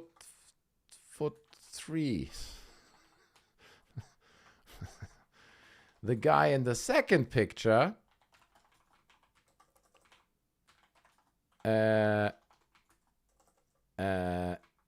is large or tall. He's tall. At least 6'3". And they are both quite strong in their physique. Okay. Make sure the photo is hyper realistic and has high detail. Let's go. Let's go. Okay, we're going to see the fight, ladies and gentlemen. It's fight night. Lou Elizondo versus Dr. Stephen Greer. It's going to be epic in the octagon. They're ready. Okay. Two men go in. Disclosure comes out. And in the end, only Jesus wins. That's right, Slipknot. That's exactly right. Lou's going to waterboard this. He's going to waterboard him in the octagon. It's his special move. Dude, this is going to be so cool. I mean, I'm sorry that to say this is cool, but once we have like full video game AI generation of, that AI can generate games, we can do like a Street Fighter type game with these UFO personalities. And then Lou Elizondo can have the waterboarding technique. He holds him back and waterboards him and it drains the health. And you can have like a 1v1 fighting game. There it is, dude. Oh my God. It's huge. This is huge. He's hitting him hard. He's coming from all the way down. He's going all the way to the top. The only thing that annoys me is that Greer obviously has like a hairy chest. He's like a bear. Greer's like a bear. But that's fine. ChatGPT missed that one. There you have it. He's giving him. And it's a left hook. It's a left hook. Bam! Right to the chin. You still sure that Greer's gonna win? Are you still sure? You don't know the training that Lou Elizondo has had. Joe H with the 5. Thank you so much. This is the second geometric shape those two have fought over. First, access to the Pentagon. Now, the Octagon! Wow, dude. You made that connection like a boss. That's huge. Unbelievable. Thank you, Joe H. I love it. Okay. I want to see another one. Generate me another shot and add hair and strengths and muscle to the hair on the chest. Hair on the chest and muscle to the guy in the second photo. Generate another shot from a different angle and a different moment. And add hair to the chest, the second photo. Okay, let's see. So we're just getting another photo of the fight, man. What an epic fight it was. Huge. It was huge. What a night. E.T. as reference. Yeah, nice. That's right. Alexoram. Michael says Gucci. Was there a Gucci reference? Greer's a machine, chat. GPT forgot. Yeah, that's the thing. ChatGPT doesn't know how much of a machine. Because ChatGPT can't watch interviews with Jesse Michaels where he tells him what a machine he is. So... we need aliens audience members. Well, how do you know we don't already have alien audience members? Right? There might already be some aliens watching right now. Cheers. Mysterious typos. Wait. Mysterious typos. Good to see you, my man. Hello. There's another one. And this time, Greer is giving him Right hook. He didn't really add the hair, too much hair to the chest. What a fight night it was. EA Sports, it says in the back there. Damn, look how it's still struggling with the hand there. The hand is still messed up, but there you have it. Monkey is an alien, and this is all psyop to keep us off the trail. That's probably true, Trashboat. You're probably right. I hope I get the paycheck eventually for the psyop. Every bong hit brings me closer to disclosure, says Michael. And tonight we're getting so close. We're getting so close. Use your hips. That's right. It's like Rocky. He's screaming the stuff that was screamed at Rocky. He took Greer's soul. Well, you know, it goes both ways. Here's this one, and then there's that one too. But I know what you mean. It's like there's not much of Greer left. Elizondo, he kind of captured somewhat okay and recognizable. But Greer just... Look, it's an animation.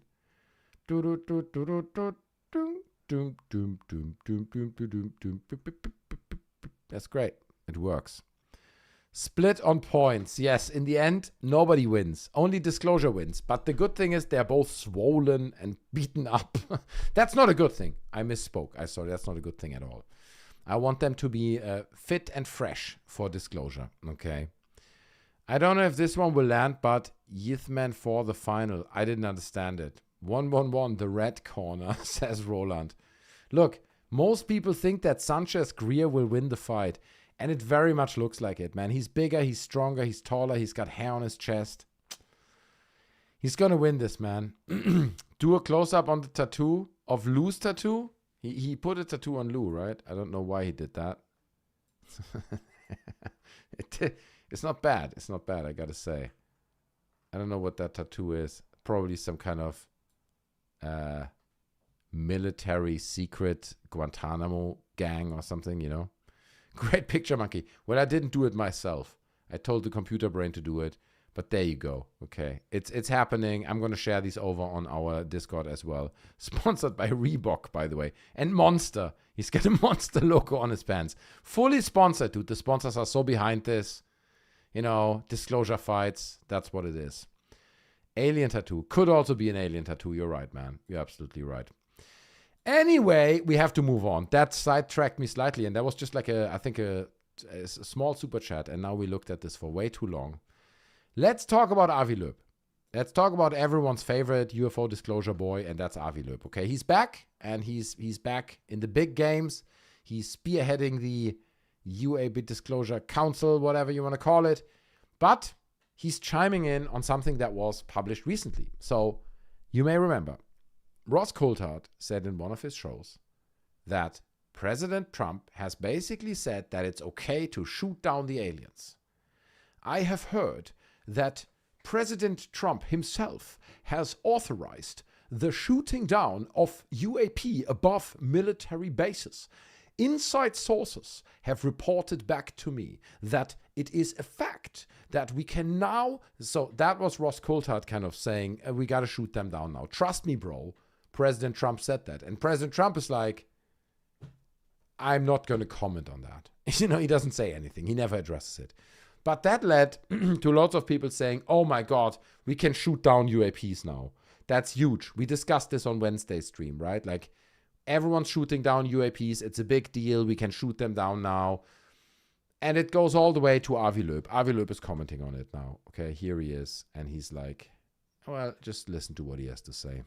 Yesterday, I discussed an unconfirmed news report which suggests that the Department of War was authorized by President Trump to engage with UAP over the White Sands missile range. So I'm already like, so why do you engage with this unconfirmed news report? It's just like, what's the thinking behind that? That you're like, there is an unconfirmed news report, unless you say it's not true. Unless you're like, okay, I just want to make sure this is not correct.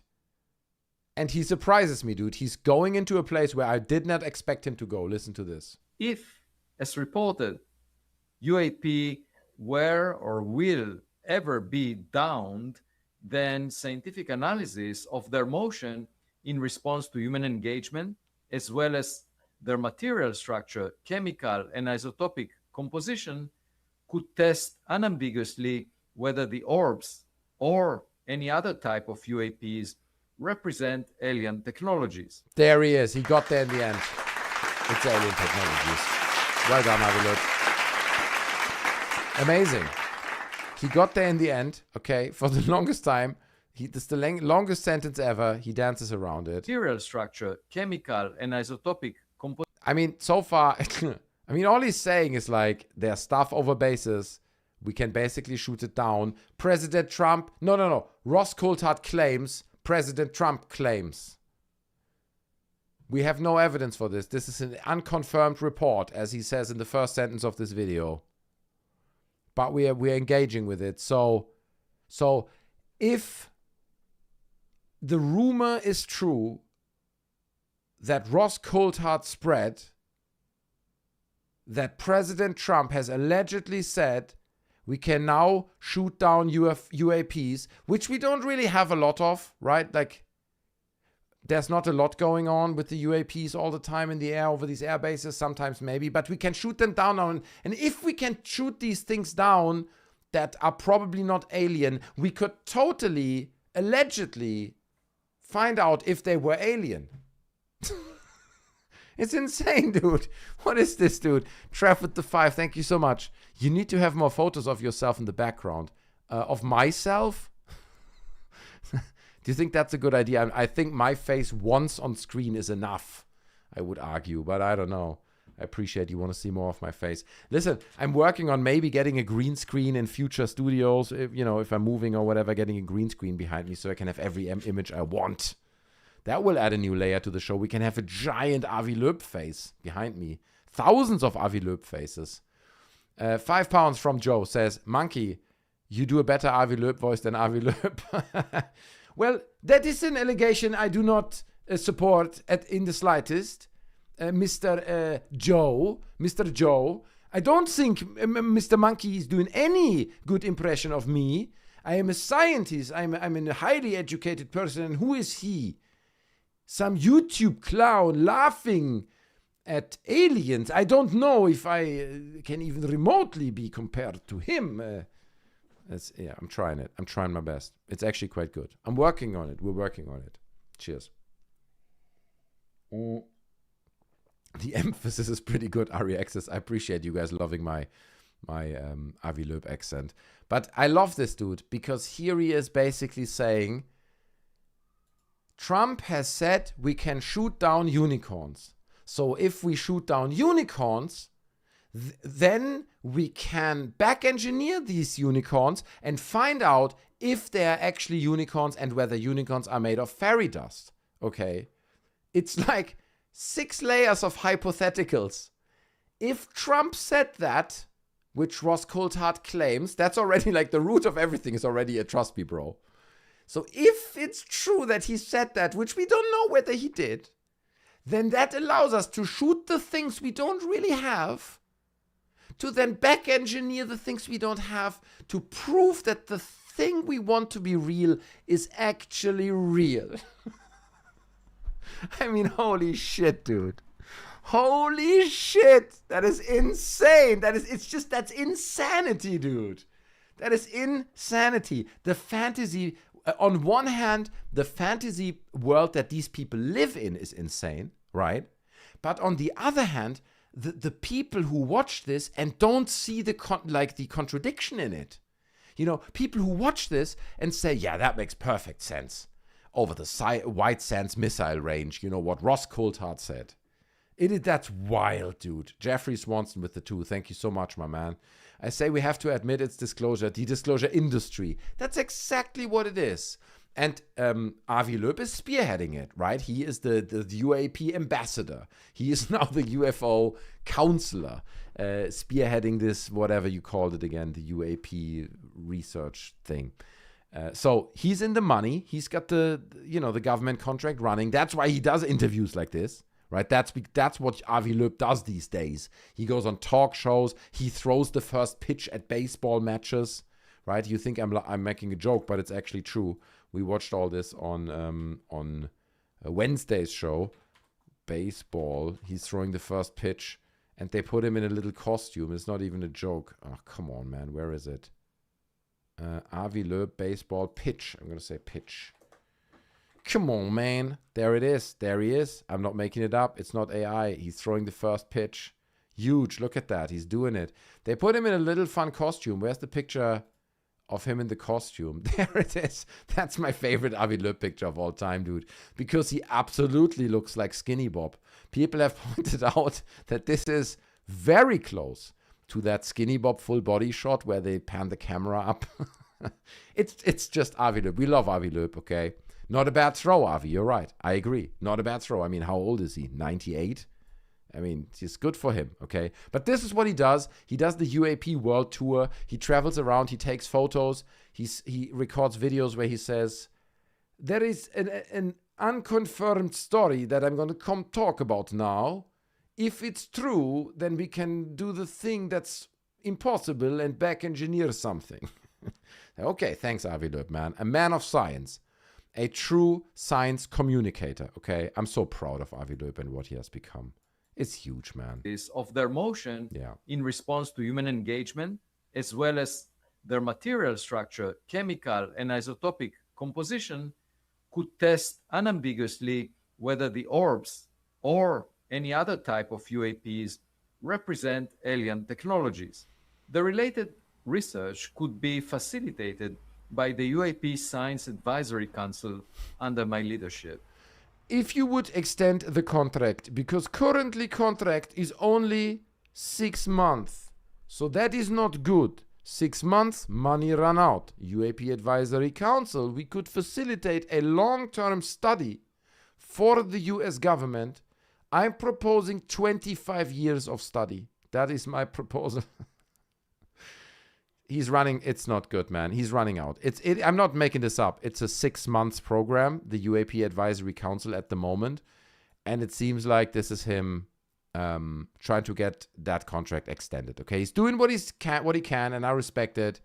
He's throwing the pitches on the pitch and to Donald Trump. See what I did there? Wow, that's huge, dude. Wait, I do have a button for that? No, I don't. I only have this button. Sorry, they were electrocuting you. Right. Up your bottom. Yes. So describe that to me. Anyway, we're moving on. There's Avi Loeb. He's doing the thing where Coulthard said that Trump allegedly said that we can shoot down these alleged UAP aliens that we don't really have evidence for. But if we shoot these things down that he allegedly said that we can shoot down now, then we will back engineer them, and then we will unequivocally prove whether they're alien or not, those things. It's brilliant. It's brilliant. I mean, this is amazing. I'm not even going to lie. This is absolutely stunning. This is beautiful stuff. It's like poetry. It's the stupidest thing ever. You've been running this scam for 80 years. Recently, this scam has been, I mean, not Avi Loeb. Even he looks like he may have been running this scam for 80 years, but he hasn't. But you've been running this for 80 years in various capacities. Recently, it's been extremely monetized, right? So everyone does a podcast. Millions of podcasters talking about it, including myself. We've got the Corbells and the documentaries, and it's really blown up. The UFO story as a whole has never seen as much publicity as it has right now. So everyone's jumping on the train, but the problem is there's nothing there. There's nothing there. You know what I mean? They don't have files that are about aliens. They don't have aliens in hangars. It's not a real thing.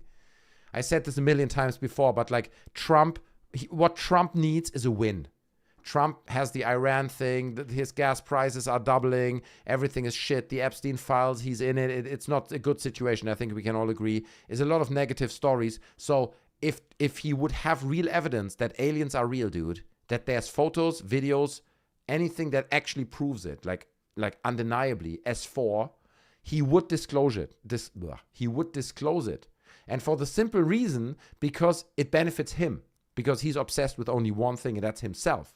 He wants a good legacy for himself, as good as he can. And if he comes out and says, well, you know, those aliens you guys been speaking about, guess what? They're real. Switching now live to S4. Everyone there's fired. And then they go to S4 and they show them around, and they show them in a live feed, the alien ship. He would do it because now he's in the history books as the disclosure president. The first president in the history of the world who came out and said aliens are real. I confirm it. Huge win, massive W for Trump. That's a legacy you can't buy, right? But he's not doing it. Why is he not doing it? Because it's not real. It's not there, dude. And of course you can argue, no, Monkey, you don't understand. It's these nefarious forces. It's the CIA. It's all these secret agents. They try to stop him from disclosing. It's like, no, dude. No, dude. He would put it out there. If he hears of it and he knows it's real, he would put it out there. Ain't no S4. I agree. But don't tell that to, what is his name? Weisberger. Weisberger still believes it's super real. Jake SDN, Obama would be the first president. What does that mean? I'm not sure what you mean. Always soon, never now, says Ada Cohn. Yeah, that's right. That's actually quite cool. Would make a good shirt as well. Always soon, never now. I love that, man. That's clever. Beaver milk is my favorite, Jeffrey. Jesus Christ, man. We're this close from like a strange Anna Paulina Luna post now. Mr. Prism says, if they ever cut to S4, I imagine Nothing Burger and Bob Lazar would be naked in the street windmilling. Yeah, that's true. That would be their big moment. But the problem is it never happens. And Avi Loeb knows this, and all these people know it. Bob Lazar knows it. Grusch knows it as well. There will never be a disclosure. There's this quite honest interview with Bob Lazar. I showed it a few times on stream where he basically says, there's never going to be a moment where the government admits to this kind of stuff. It's never going to happen. Whether it's real or not, but I don't think it is, but they're never going to admit to it. It's silly. 954 Marine, it's the Germans. That's right. It's always the Germans. It's always us. Ha ha ha ha. We're also very funny. Do these crazy betting markets think things cover this alien announcements? Yeah, probably. Yeah, for sure. You could probably bet something like there will not be an alien and a reliable alien announcement by the US government in the next, whatever you want, fill in number, 15 years. You know, you're not going to get it. We're funny, I swear. That's right. We've done studies. We've done the numbers. We've crunched the numbers. And it turns out the Germans are very funny. If you go by the numbers, I've prepared the spreadsheet. You can't deny it. It is very funny. 600 pages of spreadsheet. The evidence is there. The proof is in the pudding, as the Americans say, right? Right? Everyone loves the Germans. We are very, very funny. Very funny. My DeLorean runs on element 115 when I hit 88 miles per hour time travels. Matthias is merging it all into one. Anna Paulina Luna Beaver. Okay, no, Flaky. No, we're not doing that. No. Leslie Keen's Beaver. No, we're not comparing beaver milks. Okay, that's not good. You've been drinking, Flaky, right? Trust, I mean, it's not this kind of, this is a very serious format. You know, we don't say things like around here. We're like, this is a science-oriented show. You know, it's all about people like Avi Loeb, Harvard professors, you know. So, cheers. No, I'm not accusing you of drinking. I'm drinking, but that's different. Cheers. As an American, I love pudding. Tommy. Pudding is nice, mate. I love it. Even in England, they have a different term for it, right? Pudding, English breakfast. They call it, hold on, where is this thing? Yorkshire pudding, mate. So I had to learn this. I was majorly confused. The people are like, I was like, what is this? They're like, what, the pudding? And I'm like, no, this bakery looking thing. You mean the pudding? No, the bakery. It's a pudding. No, it's a Yorkshire pudding. That's what they call it here. And you eat it, I don't know, it's hard to describe. It's almost like a pastry type thing. But you do eat it with like gravy and like a Sunday roast, right? So you eat like a pork roast, put gravy, mashed potatoes around it, and you put Yorkshire pudding on there. They put the Yorkshire pudding, and then they eat it. It's not bad. It tastes great. Like, I love it. Don't get me wrong. It's just confusing. They call it pudding. You know, the English people, and then they drive on the left side of the road. They do all these things that are weird. English people, you know, just like Avi Loeb. Anyway, we got a bit more to go, ladies and gentlemen. Okay, we're going a bit longer because obviously we reached the super chat goal. So I'm going to let you guys make a decision. And I'm going to make a poll. The poll will be, what should be the final segment? Because normally we would end the stream now. But we don't. We go extra long because of the super chat goal. Hold on. Segment. Question mark. We have 2 segments that you can choose from. One is the Linda Moulton Howe alien photo. Okay, everyone loves a good Linda Moulton Howe thing. So the Linda Moulton Howe alien photo is one. And you say, well, that's an easy choice, Monkey. Obviously, it's going to be the Linda Moulton Howe alien photo. I want to see this for 100%. Or lasers and DMT experiences. See, another thing you want to see. There are these people who use DMT, which is like a very hallucinogenic drug. And then they look into lasers. And then they see the code of reality, bro. So choose now. Make your vote. Do you want me to talk about Linda Moulton Howe's alien photo? And it doesn't involve any kinkiness. Okay, I promise you that. Or lasers and DMTs. You guys can choose. Dump MT. This is the thing that Joe Rogan asks everyone. Oh, bro, just that's cool about the politics and stuff, but you ever done DMT? It's like, no, I don't need. No, I will get very angry at the laser bullshit. No, Schwaken, no. It's a tight race. Look, 59. Linda Moulton Howe's leading the field slightly. I mean, obviously, everyone loves Linda Moulton Howe. Let's be honest. She's one of the OGs. She did the Art Bell show countless times. Did she introduce us to cattle mutilation? Let me ask ChatGPT. Did Linda Moulton Howe introduce us to cattle mutilation for the first time? Question mark. Indy with the 2 Canadian. Thank you so much. I thought your brain dumped DMT when you die. It's a similar thing. I'm not sure it's exactly DMT, but it's like a similar hallucinogenic thing, which very much explains why people have these, these near-death experiences. Because I didn't even want to talk about this now, but Indy is making a good point. When you get to death, when you're on your deathbed, and your body basically realizes, your brain realizes, okay, that's it. This vessel will now shut down. Okay, that's the end of the game. There's like almost like little reserves of highly toxic psychedelic drugs, basically, that are stored in your body already right now. But in that moment when your body is like, okay, that's it, it's over, these floodgates open and you get flooded with these drugs, dude, and you start to see anything. You can hallucinate, you see people, you see lights, you see your life flashing in front of your eyes, and then you die, right? But it gives you this comfort. It gives you this transition between life and you're not being alive anymore, which kind of sucks, right? Let's be honest. But it kind of, everyone will face it eventually. So that's how it's been designed. And I'm not implying an intentional design here, but that's how it is. It might be similar with animals. It might be very similar with every single animal. Like when the body realizes, okay, you're going to die now, you just get flooded for own peace of mind with chemicals. And the last few things you see is, I don't know, whatever you're hallucinating, right? It ranges from the white light on the end of the tunnel to an out-of-body experience, I see myself from above, to anything, right? We get so many experiences and descriptions. Truck flip with the 5. Call truck for a joke. Okay, fine. We can call truck for a quick joke. Hold on.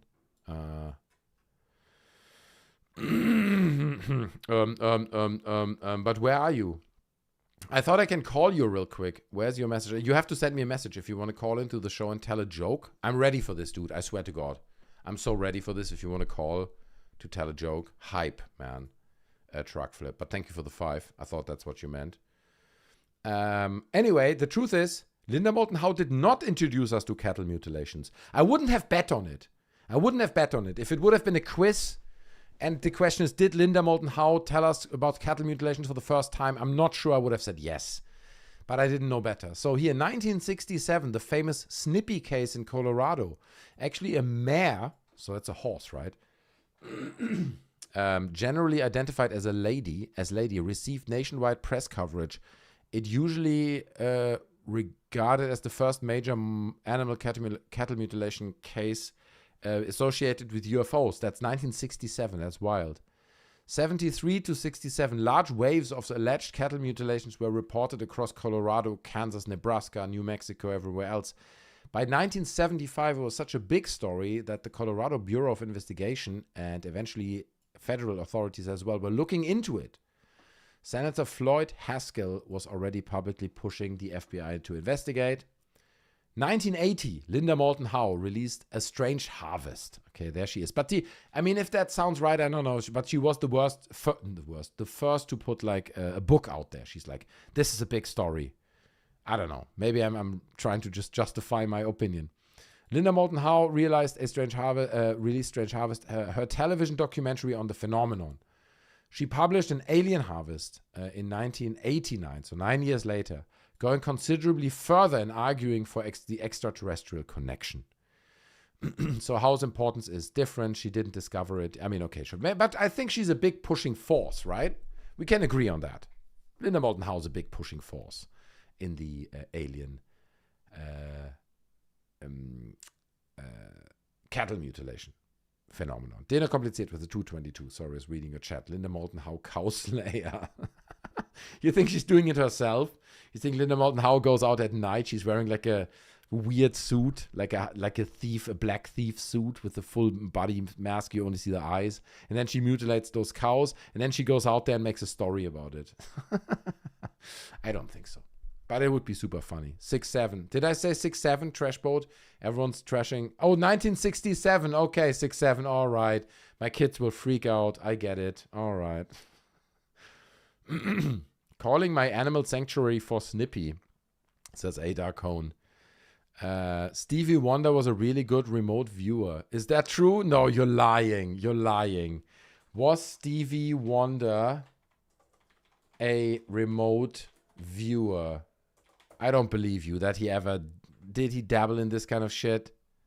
No, I can't find any credible evidence of Stevie Wonder ever being a remote viewer. But it wouldn't have surprised me if he hangs out with Uri Geller and they remote view the shit out of stuff. Whatever. Come on, bad joke. Fair enough. I get it. Linda Moulton Howe. Anyway, so check this out. Linda Moulton Howe had this clip a while back. I don't think it's very new. But she talks about this alien, okay? And obviously, we all want to know about it. Everyone talks about Grusch. Everyone talks about the aliens. They're basically here. And we want to know more. And I think Linda Moulton Howe is delivering us an image, at least, of a sad alien. It's very, very sad, okay? But let's listen to what she has to say, okay? Particular aerospace source sent me this alleged non-human photo from a reliable source of his in a very large aerospace company. I know where he works. I know who works around him.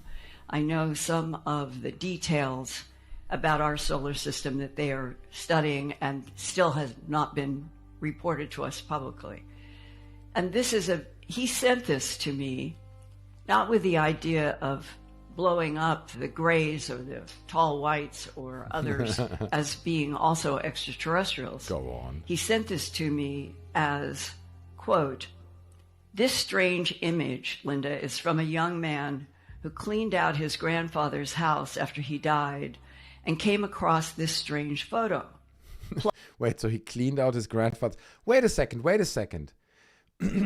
Didn't she say it was given to her by a secret CIA source? Wait, where are we? 50. In the beginning, she says this was given to me. Source. Wait. This particular aerospace source sent me this alleged non-human photo. So it's an aerospace source. Okay, so you're like, okay. So he works in aerospace companies. You know, like he gets it. It's a secret document that he somehow leaked, got his hands on. Like David Grusch, he saw a document. But then later, 40 seconds later, she says, actually, it was given to me, or like it came from a man and he found it in the attic in his grandfather's remainings, or like his left behind stuff, right? He's like, so why does it matter that it's like an aerospace person? It's just someone who found it in the remains of his grandfather, you know what I mean? In the left behind stuff. Young man who... This strange image, Linda, is from a young man who cleaned out his grandfather's house after he died and came across this strange photo. And the first thing he did is he sent it to a space engineer or something, right? And then he sent it and forwarded it to Linda Moulton Howe. That's how that works. It's disclosure, boys. Plus 8 other similar photos from his grandfather's military work in the late 1940s. And the grandson told me, quote, "There were 9 photos pictured. You think Greer's a napalm victim? That's so bad, dude. That is so bad. That's not funny at all. That is really rude. No, he's not. He's got great skin, okay? Monkey, that's just Greer without his glasses. It's the Clark Kent situation. You don't recognize him, dude. It's just Greer without the glasses, man. You might be right. Damn, now that you say it. It's such a sad alien, dude. It's like, damn, they caught me. Now I'm stuck with the shitty aliens. Because let's be honest, like, if you're an alien, you fly through space, you visit all these different planets with intelligent life on it. I bet that as you get close to Earth, a warning pops up in your UFO. It's like, whoop, whoop, this planet sucks. Do not land on this planet. Do not engage with the beings on this planet. They are hostile, they are radical, they are idiotic, they are uneducated, they are idiots. Okay, they will shoot on sight. They don't know what's going on. Do not engage with this planet. Right? So if you're bold, if you're brave, you go past the warning, right? And you go into Earth. But then if your UAP crashes because you fucked up, you didn't oil the engine properly, didn't fill up the element 115 in time, then you look like this, right? Then you're like, ah, fuck. Now I'm stuck with humans on this shitty, it's the worst planet in the galaxy. God damn it. Total and all 9 are in our aerospace office possessions for further investigation and review. The one photo I included has been determined authentic, both in date. By who? By who? And film coding type, and is cataloged as an original, quote, male gray ET, close quote, but there are many different types. It's one of the things that eventually I hope we will all learn. As we saw in the UFO catalog on Wednesday's stream, right? You could see 48 alien species cataloged in that book that we looked through on Wednesday. It's translated from a secret KGB document. I'm not making this up. Someone else made it up. I didn't. And some of the aliens listed in that book coincidentally align with some of the aliens we've seen in games like Mass Effect. But that's a coincidence. That's a coincidence. Probably Mass Effect found out that that's how aliens look, and then they made it look like that. You know, that's how it works. A gray may come in 4 or 5 different physical appearances, but the government documents are only about grays, so you don't have the breakdown in the details that our government actually knows. You see, these kinds of speeches, right? That's where the bread is buttered, dude. They get paid 10. I mean, this is where the bread is buttered, or government contracts, right? Like do the Avi Loeb thing where you now do CNN interviews and Fox interviews and you throw a pitch at a baseball game, right? That's the end game. But the end game before that is the Los Angeles Conscious Life Expo. And you speak there and you're Linda Moulton Howe and you're a headliner and you're probably going to get your 10 grand for that. I don't know. I'm speculating, obviously. But I'm guessing she gets her 10 grand for that. So that's good. You know, that's like I said, that's where the bread is buttered. So you don't have the breakdown in the details that our government actually knows. And in these 9 images, he said the one photo I included. 30K possibly? I don't think so, dude. I don't think so. 30K. That maybe was at like prime time, 2010, 11, 12 UFO conference and you're a headliner. I don't know. You're maybe Giorgio Tsoukalos or some kind of big name. But that time is long gone. I mean, if she gets 10 grand for this, that's a good deal, man. She's going to do it for 10 grand. I'm pretty sure she'll do it for 10 grand. That's my feeling.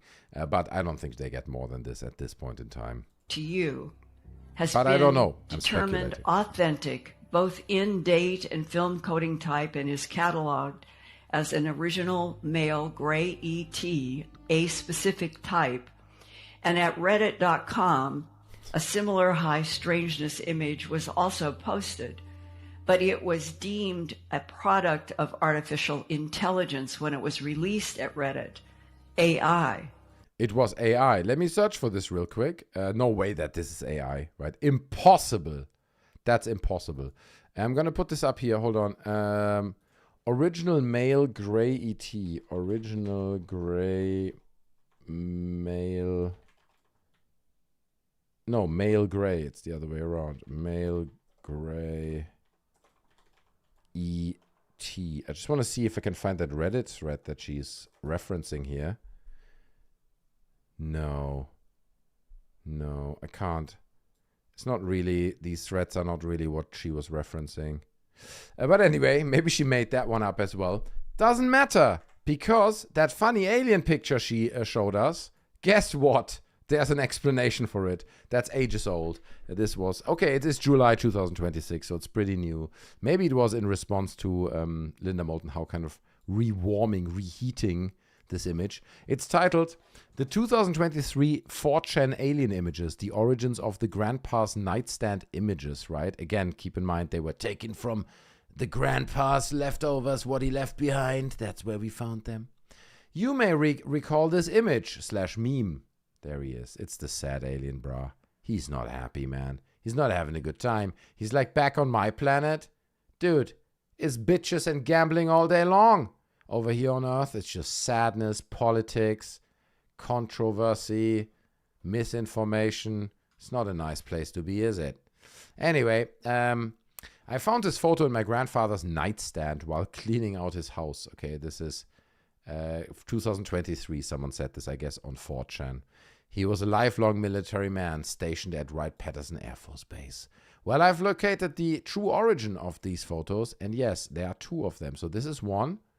Where's the other one? Oh, it's two. Look, they are slightly different. See that? Slightly different angles of what seems to be the same creature. That one looks a little bit to the left from the creature side, and then that one. That's interesting. Okay, so they have two images. On Friday, an anonymous user created the post on 4chan's board saying working on some ancestry stuff and found these with the caption, they're stuck with other portrait photos from 1887. What the frick is this creature? Right? Oh, you can't see it. So he says, what the hell is this creature, right? How many times did Grandma whack out to one of those photos, says L. Davis? Come on, man. This is a serious subject. We're working on disclosure here, okay? Your grandfather was burned alive in Vietnam. No, that's not true. That's brutal. Stian Fred says, what should be the final segment? The Hessian phenomenon still unsolved. Debunking is boring. Nah, dude, people have been trying to rope me into the Hessendalen phenomenon. We've given it some time on Wednesday, haven't we, right? We looked at it. We're not doing it again. Jim Button and the Luke, the engine driver. Yeah, I know that story, dude. Yeah. I read that as a kid, Deno kompliziert. Jim Knopf. Sorcerer says Conehead ET. It's a little bit Coneheady. Right? But not crazy. Looks like Corey Feldman. That's Michael Tam. Roger the Alien. Then ask him what his name is. Let's see. Sure, she knows it's AI slop. So you guys think it's AI slop? I mean, let's see. The original photo. Here's the original photo. I'm just going to reject all cookies real quick. Image 1 and image 2. So they're actually not like hyper low res. They're not super high res, but they're also not terribly low res. So there you go. 2 images. Wait, that's it? I was expecting. Wait, the guy says where it originated. We're going to answer stuff. Well, I thought he's going to reveal where the images come from.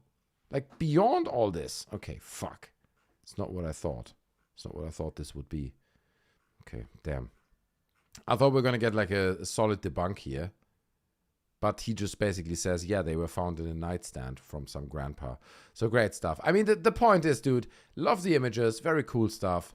But you could absolutely create something like that with AI. And if it is found in some grandpa's nightstand, then where are the originals?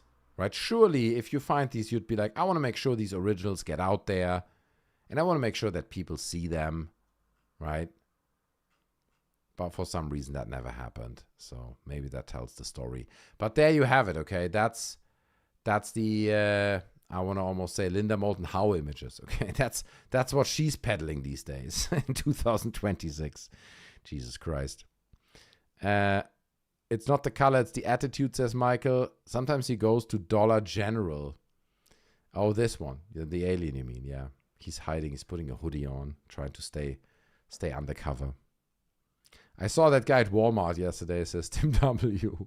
Short attention span. Oh, look, yeah, right. Walker says, when did these first appear online? It's a good question. You know, maybe we can try, maybe, let me see. I can feed it into an AI and ask this. Can you find out when these images first appeared online? Let's go. I just give it one. One image must be enough. Clarice, says Michael. Bong your way to the truth. That's right.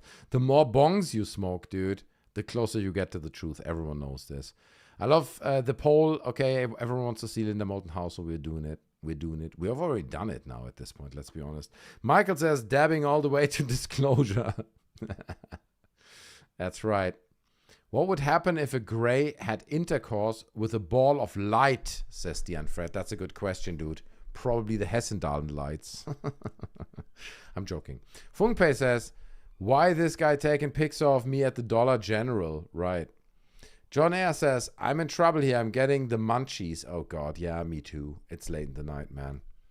So, look. Oh, wow. ChatGPT found a good trail of these images. Let's see what ChatGPT has to say. I'm surprised. It took a while. It did like 45 seconds of research. That's long, right? Yes, I found a fairly strong trail for this exact alien image. The earliest online appearance is 2023. In a November 2023 Reddit investigation of this image, one commenter ran it through TinEye and reported that TinEye found 3 uploads by the same user in 3 different resolutions, all dated August 20th, 2023. The image then appeared in UFO and alien discussions on Reddit. So it originally was posted on Reddit. Look, the thread is linked here. Let's see. So there it is. 3 years ago. This is a 3-year-old thread. There's the exact same image. Now, I have to admit, I don't know when this Linda Moulton House speech was at this California UFO conference or whatever. It might have been 3 years ago, so that she was really on top of this. Reverse image shows that there are 3 people. So it's one person uploading the exact image to different sources. The UAP said that he had found the picture in the comments of the... He found the picture in the comments of an r/aliens discussion about Tom DeLonge's supposed alien photographs.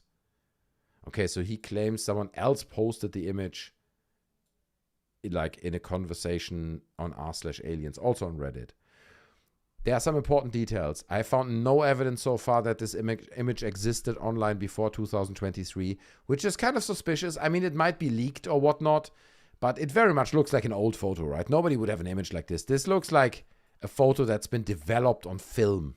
It looks almost like an image from 1935, you know what I mean?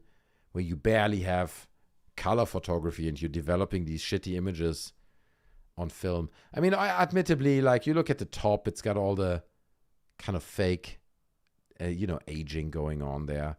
But again, first time it pops up is 2023 from what we can tell here. The November threads users were already trying Google reverse image but couldn't find any other earlier image. The alleged provenance. But 2023 is like early AI. I don't think it would be AI. Would it be AI in 2023? No, right? It wasn't really a thing back then. Then it appears in later Reddit discussions, of course. People in the thread also find slightly different versions of the same face. That's right. One way it looks a bit more to a different angle. The timing is also notable. August 2023 was already well into the mid-journey/stable diffusion generative image era. Okay, fair enough, dude. I was there too. I generated stuff with Midjourney, and it was quite impressive. So at present timeline, I can't prove it that it was around before 23. So, dude, I don't know, man. I'm not buying it. Someone made it up. Probably a result of the early Midjourney waves, is my suspicion. Tall, white. Okay, Michael, Jesus Christ. Chat is escalating. Okay. It's escalating, ladies and gentlemen. I'm pouring myself a bit more wine. We're hanging out a bit longer. But then we're going to have to call it a night. But it's been a fun stream, covered a lot of ground, and we're going to be back tomorrow, okay? I just want to say this. Also, one thing that I completely forgot. But we have set up a PayPal. That's right. So people can support me on PayPal. The beauty of that is that nothing goes to YouTube. Applause for that, okay? Because obviously, if you send me a super chat, a percentage goes to YouTube of that super chat, which is not great. I mean, most of it gets to me. Don't get me wrong, right? You're not wasting money, but it goes all to me. But YouTube obviously wants a small cut of it. If you send me a PayPal, that won't happen. I think it's paypal.me/thesneezingmonkey. That's it. Easy to remember. paypal.me/thesneezingmonkey. You can go there if you want to support, and don't give anything to YouTube. Maybe you already have PayPal set up and it's like a 2-click thing. You just click it. I haven't officially launched it. I set it up today. Okay, so I just want to put it out there. Funkpei says, I believe Burchett, Burleson, Bigelow, Bledsoe, Borland, Burrish, Biologics. Funkpei believes everything. Hagenville, member for 2 months, dude. Huge. Honestly, it means a lot. Because obviously, being a member for 2 months, that means you move past a gifted membership or something, far past the first month, right? And I really appreciate that. The support. That's obviously the best way to support me. I'm also looking at maybe setting up a Patreon and different channels where people can support me just for the future. We'll see. Funniest chat on the net, says Michael, and that's because we're smart. That's because everyone in chat is very, very smart, okay? Bright people. That's what we're famous for on this channel. Everyone knows it. High IQ. Because, dude, let's be honest. If you make it to this sphere, this end game of the UFO bubble, let's be honest, that's kind of what it is. Then you can't be completely stupid. If you're sitting somewhere in a trailer park and you smoke meth all day and you're like, well, Jet Louis Elizondo guy sure tells the truth, then you're never going to make it to this chat. Okay? That's why chat is good. Because it's funny. Because people smart. We didn't vibe enough tonight, did we? We didn't really vibe enough. Didn't get the vibes out enough, Shine bright like a monkey. Oh, no, like a diamond. Michael, right, there you go. Yeah, Mr. Monkey, if you can make it this far, your CIA training was top-notch. True. You're right, man. And it was good. It was good. Everything I know now, everything I use in this show stems really from my CIA training that I had back in Guantanamo under Louis Elizondo. I never spoke about it before, but trust me, bro, it's true. Allegedly. Vibes, man.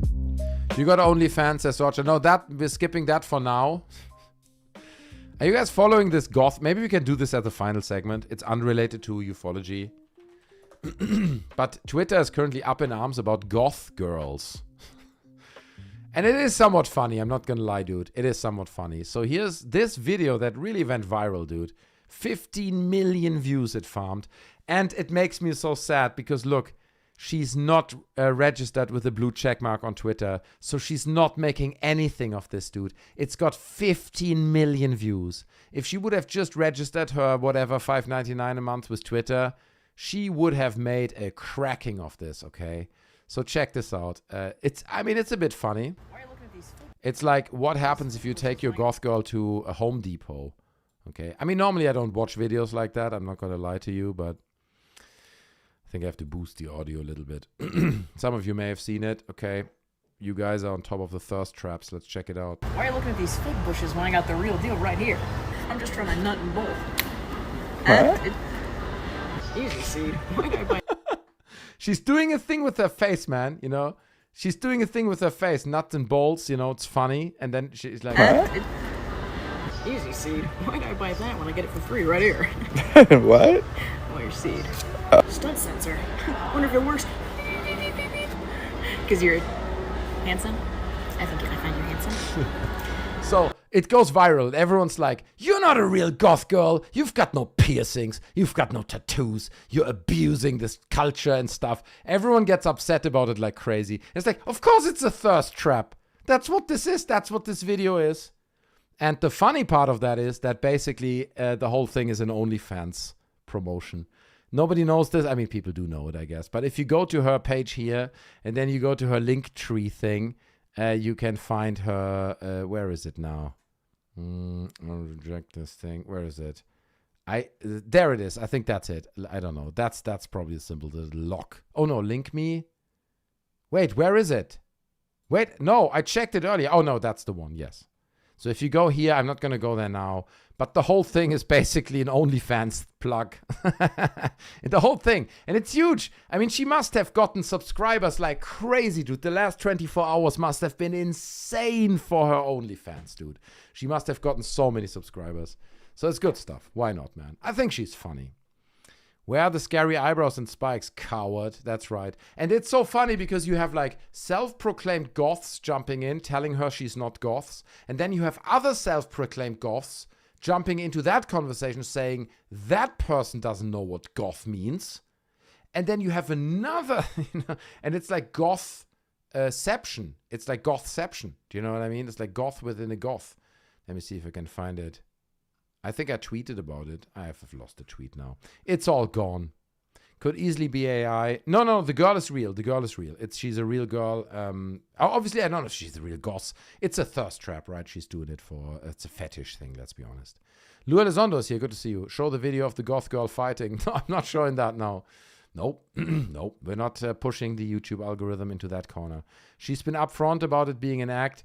She has a YouTube channel where she dresses normally without the goth makeup, me pedote. But she's being super hated for it, right? That's the funny thing. I'm not angry at it. I think it's super, super funny that she does it and the way she does it. Look, but check these people out. Check this tweet. Behold, these are real goths. And this is like reply to her message, right? To her tweet because it got so viral.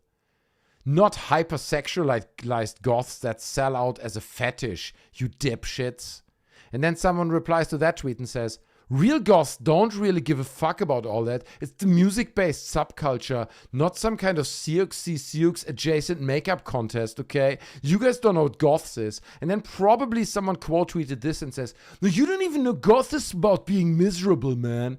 You just, it doesn't matter how you look. You just have to be miserable. And everyone gets upset about what it means to be goth and who's more goths than others. It's so fucking funny. It's so stupid, Jesus Christ. And all that on the back of an OnlyFans thirst trap, you know what I mean? Kind of beautiful. It's the poetry of the internet. Hagenville with the $5.99. The moth is back, man. That's right. Moth, it's moth time. Goth moth. Do goth people love moths? I don't know, but I love The Cure, okay? Is The Cure still goth? I don't know. Probably not, right? Cheers. The South Park goths, that's right. With the long hair, they always like shaking the hair out of the face. Who knows at this point what goth really is, man? But it's back, that's for sure, okay? Lacrimosa. Wow, what a beast. True. That's what I mean, you know, like real goth girls. Can you handle a real goth girl? One of those. That's kind of scary, dude. That's like proper Robert Smith kind of shit. That's the Cure album, right? It is the Cure album. But the Cure's great, so I could sit with her and we could listen to the Cure and look at lasers while we do DMT or something, I guess. The Cure is the goth band. Okay, fair enough, Mr. Prism. I'm a big fan of the Cure, man. I love the Cure. The Cure is amazing. I only discovered them in the last 4 or 5 years. Type O negative. There you go. What is that? Disintegration? What, when you look like this? I think it's fine. It's a choice, bro. Cure started the shit. Okay, fair enough. I'm a suppressed goth, says Terry Robertson. Aren't we all, really? John Air says, in her daddy's pose, house real goth. I mean, it's become a fetish, like everything, right? Like every single thing is becoming like some kind of internet fetish. So that's very Tim Burton. I love Tim Burton too, no? It's good stuff. Does London still have mods driving their Vespa scooters?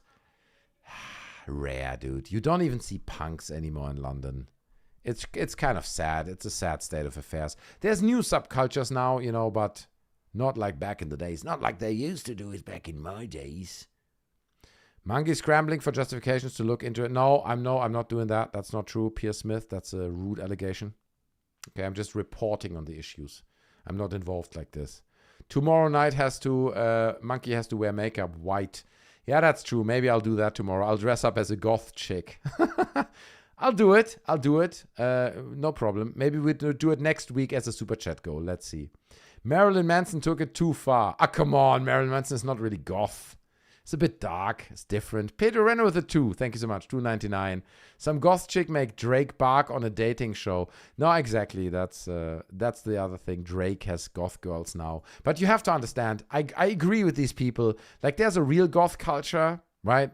There's real goth people that dress up and really commit to this with the tattoos and everything. And you can love it or hate it, but it's a commitment to the culture, right? And then you have the fetishized version of it. That's just what it is. It's women dressing up a certain way, and yeah, you know. But it's fine. I'm not judging. Both of that is okay. But the Drake bark, I saw that too, Pedro Reno. That was basically just like fetishized goth chicks. Michael Marilyn Manson is a sadistic. Okay, Pierce Smith. Solid reporting, dude. Love it. I appreciate it, Pierce. That's what we're here for, okay? We're reporting on the really pressing issues. And that's what we're going to do tomorrow as well, ladies and gentlemen. Because the good news is, tomorrow we're back. That's right.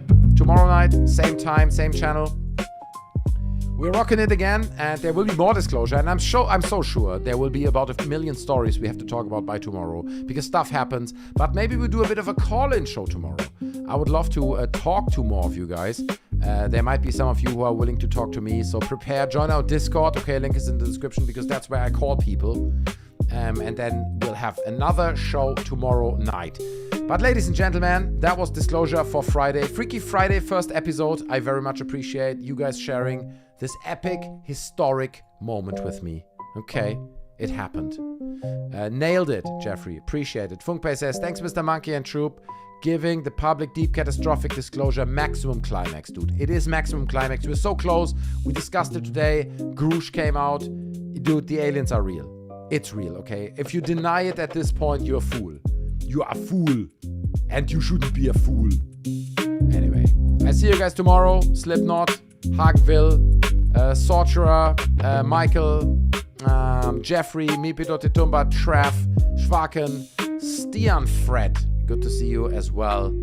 Brian Morandi, I didn't even see you earlier, my friend. I'm glad you were here and saw the show. Truck Flip was here. Deno Kompliziert, dude, with the amazing, super generous support tonight, my friend. I won't forget that. You're such a legend. Thank you, my friend. Deno Kompliziert with the super generous support tonight. Kairos was here. Look, this is Johnny Huvandi. I can't even read your name. Sorry, I'm just gonna say Johnny. Terry Robertson, Emperor, Michael, Plan D, Actual, Jesper, Slipknot, Pierce Smith, John Air, Tim W, and everyone else. Everyone else who I'm forgetting, I'm sorry. I love you guys. I will be back tomorrow. Take care of yourselves. Smash that like button on your way out. Join the Discord. Do the things. Take care of yourselves. Until tomorrow, I'm out. Bye.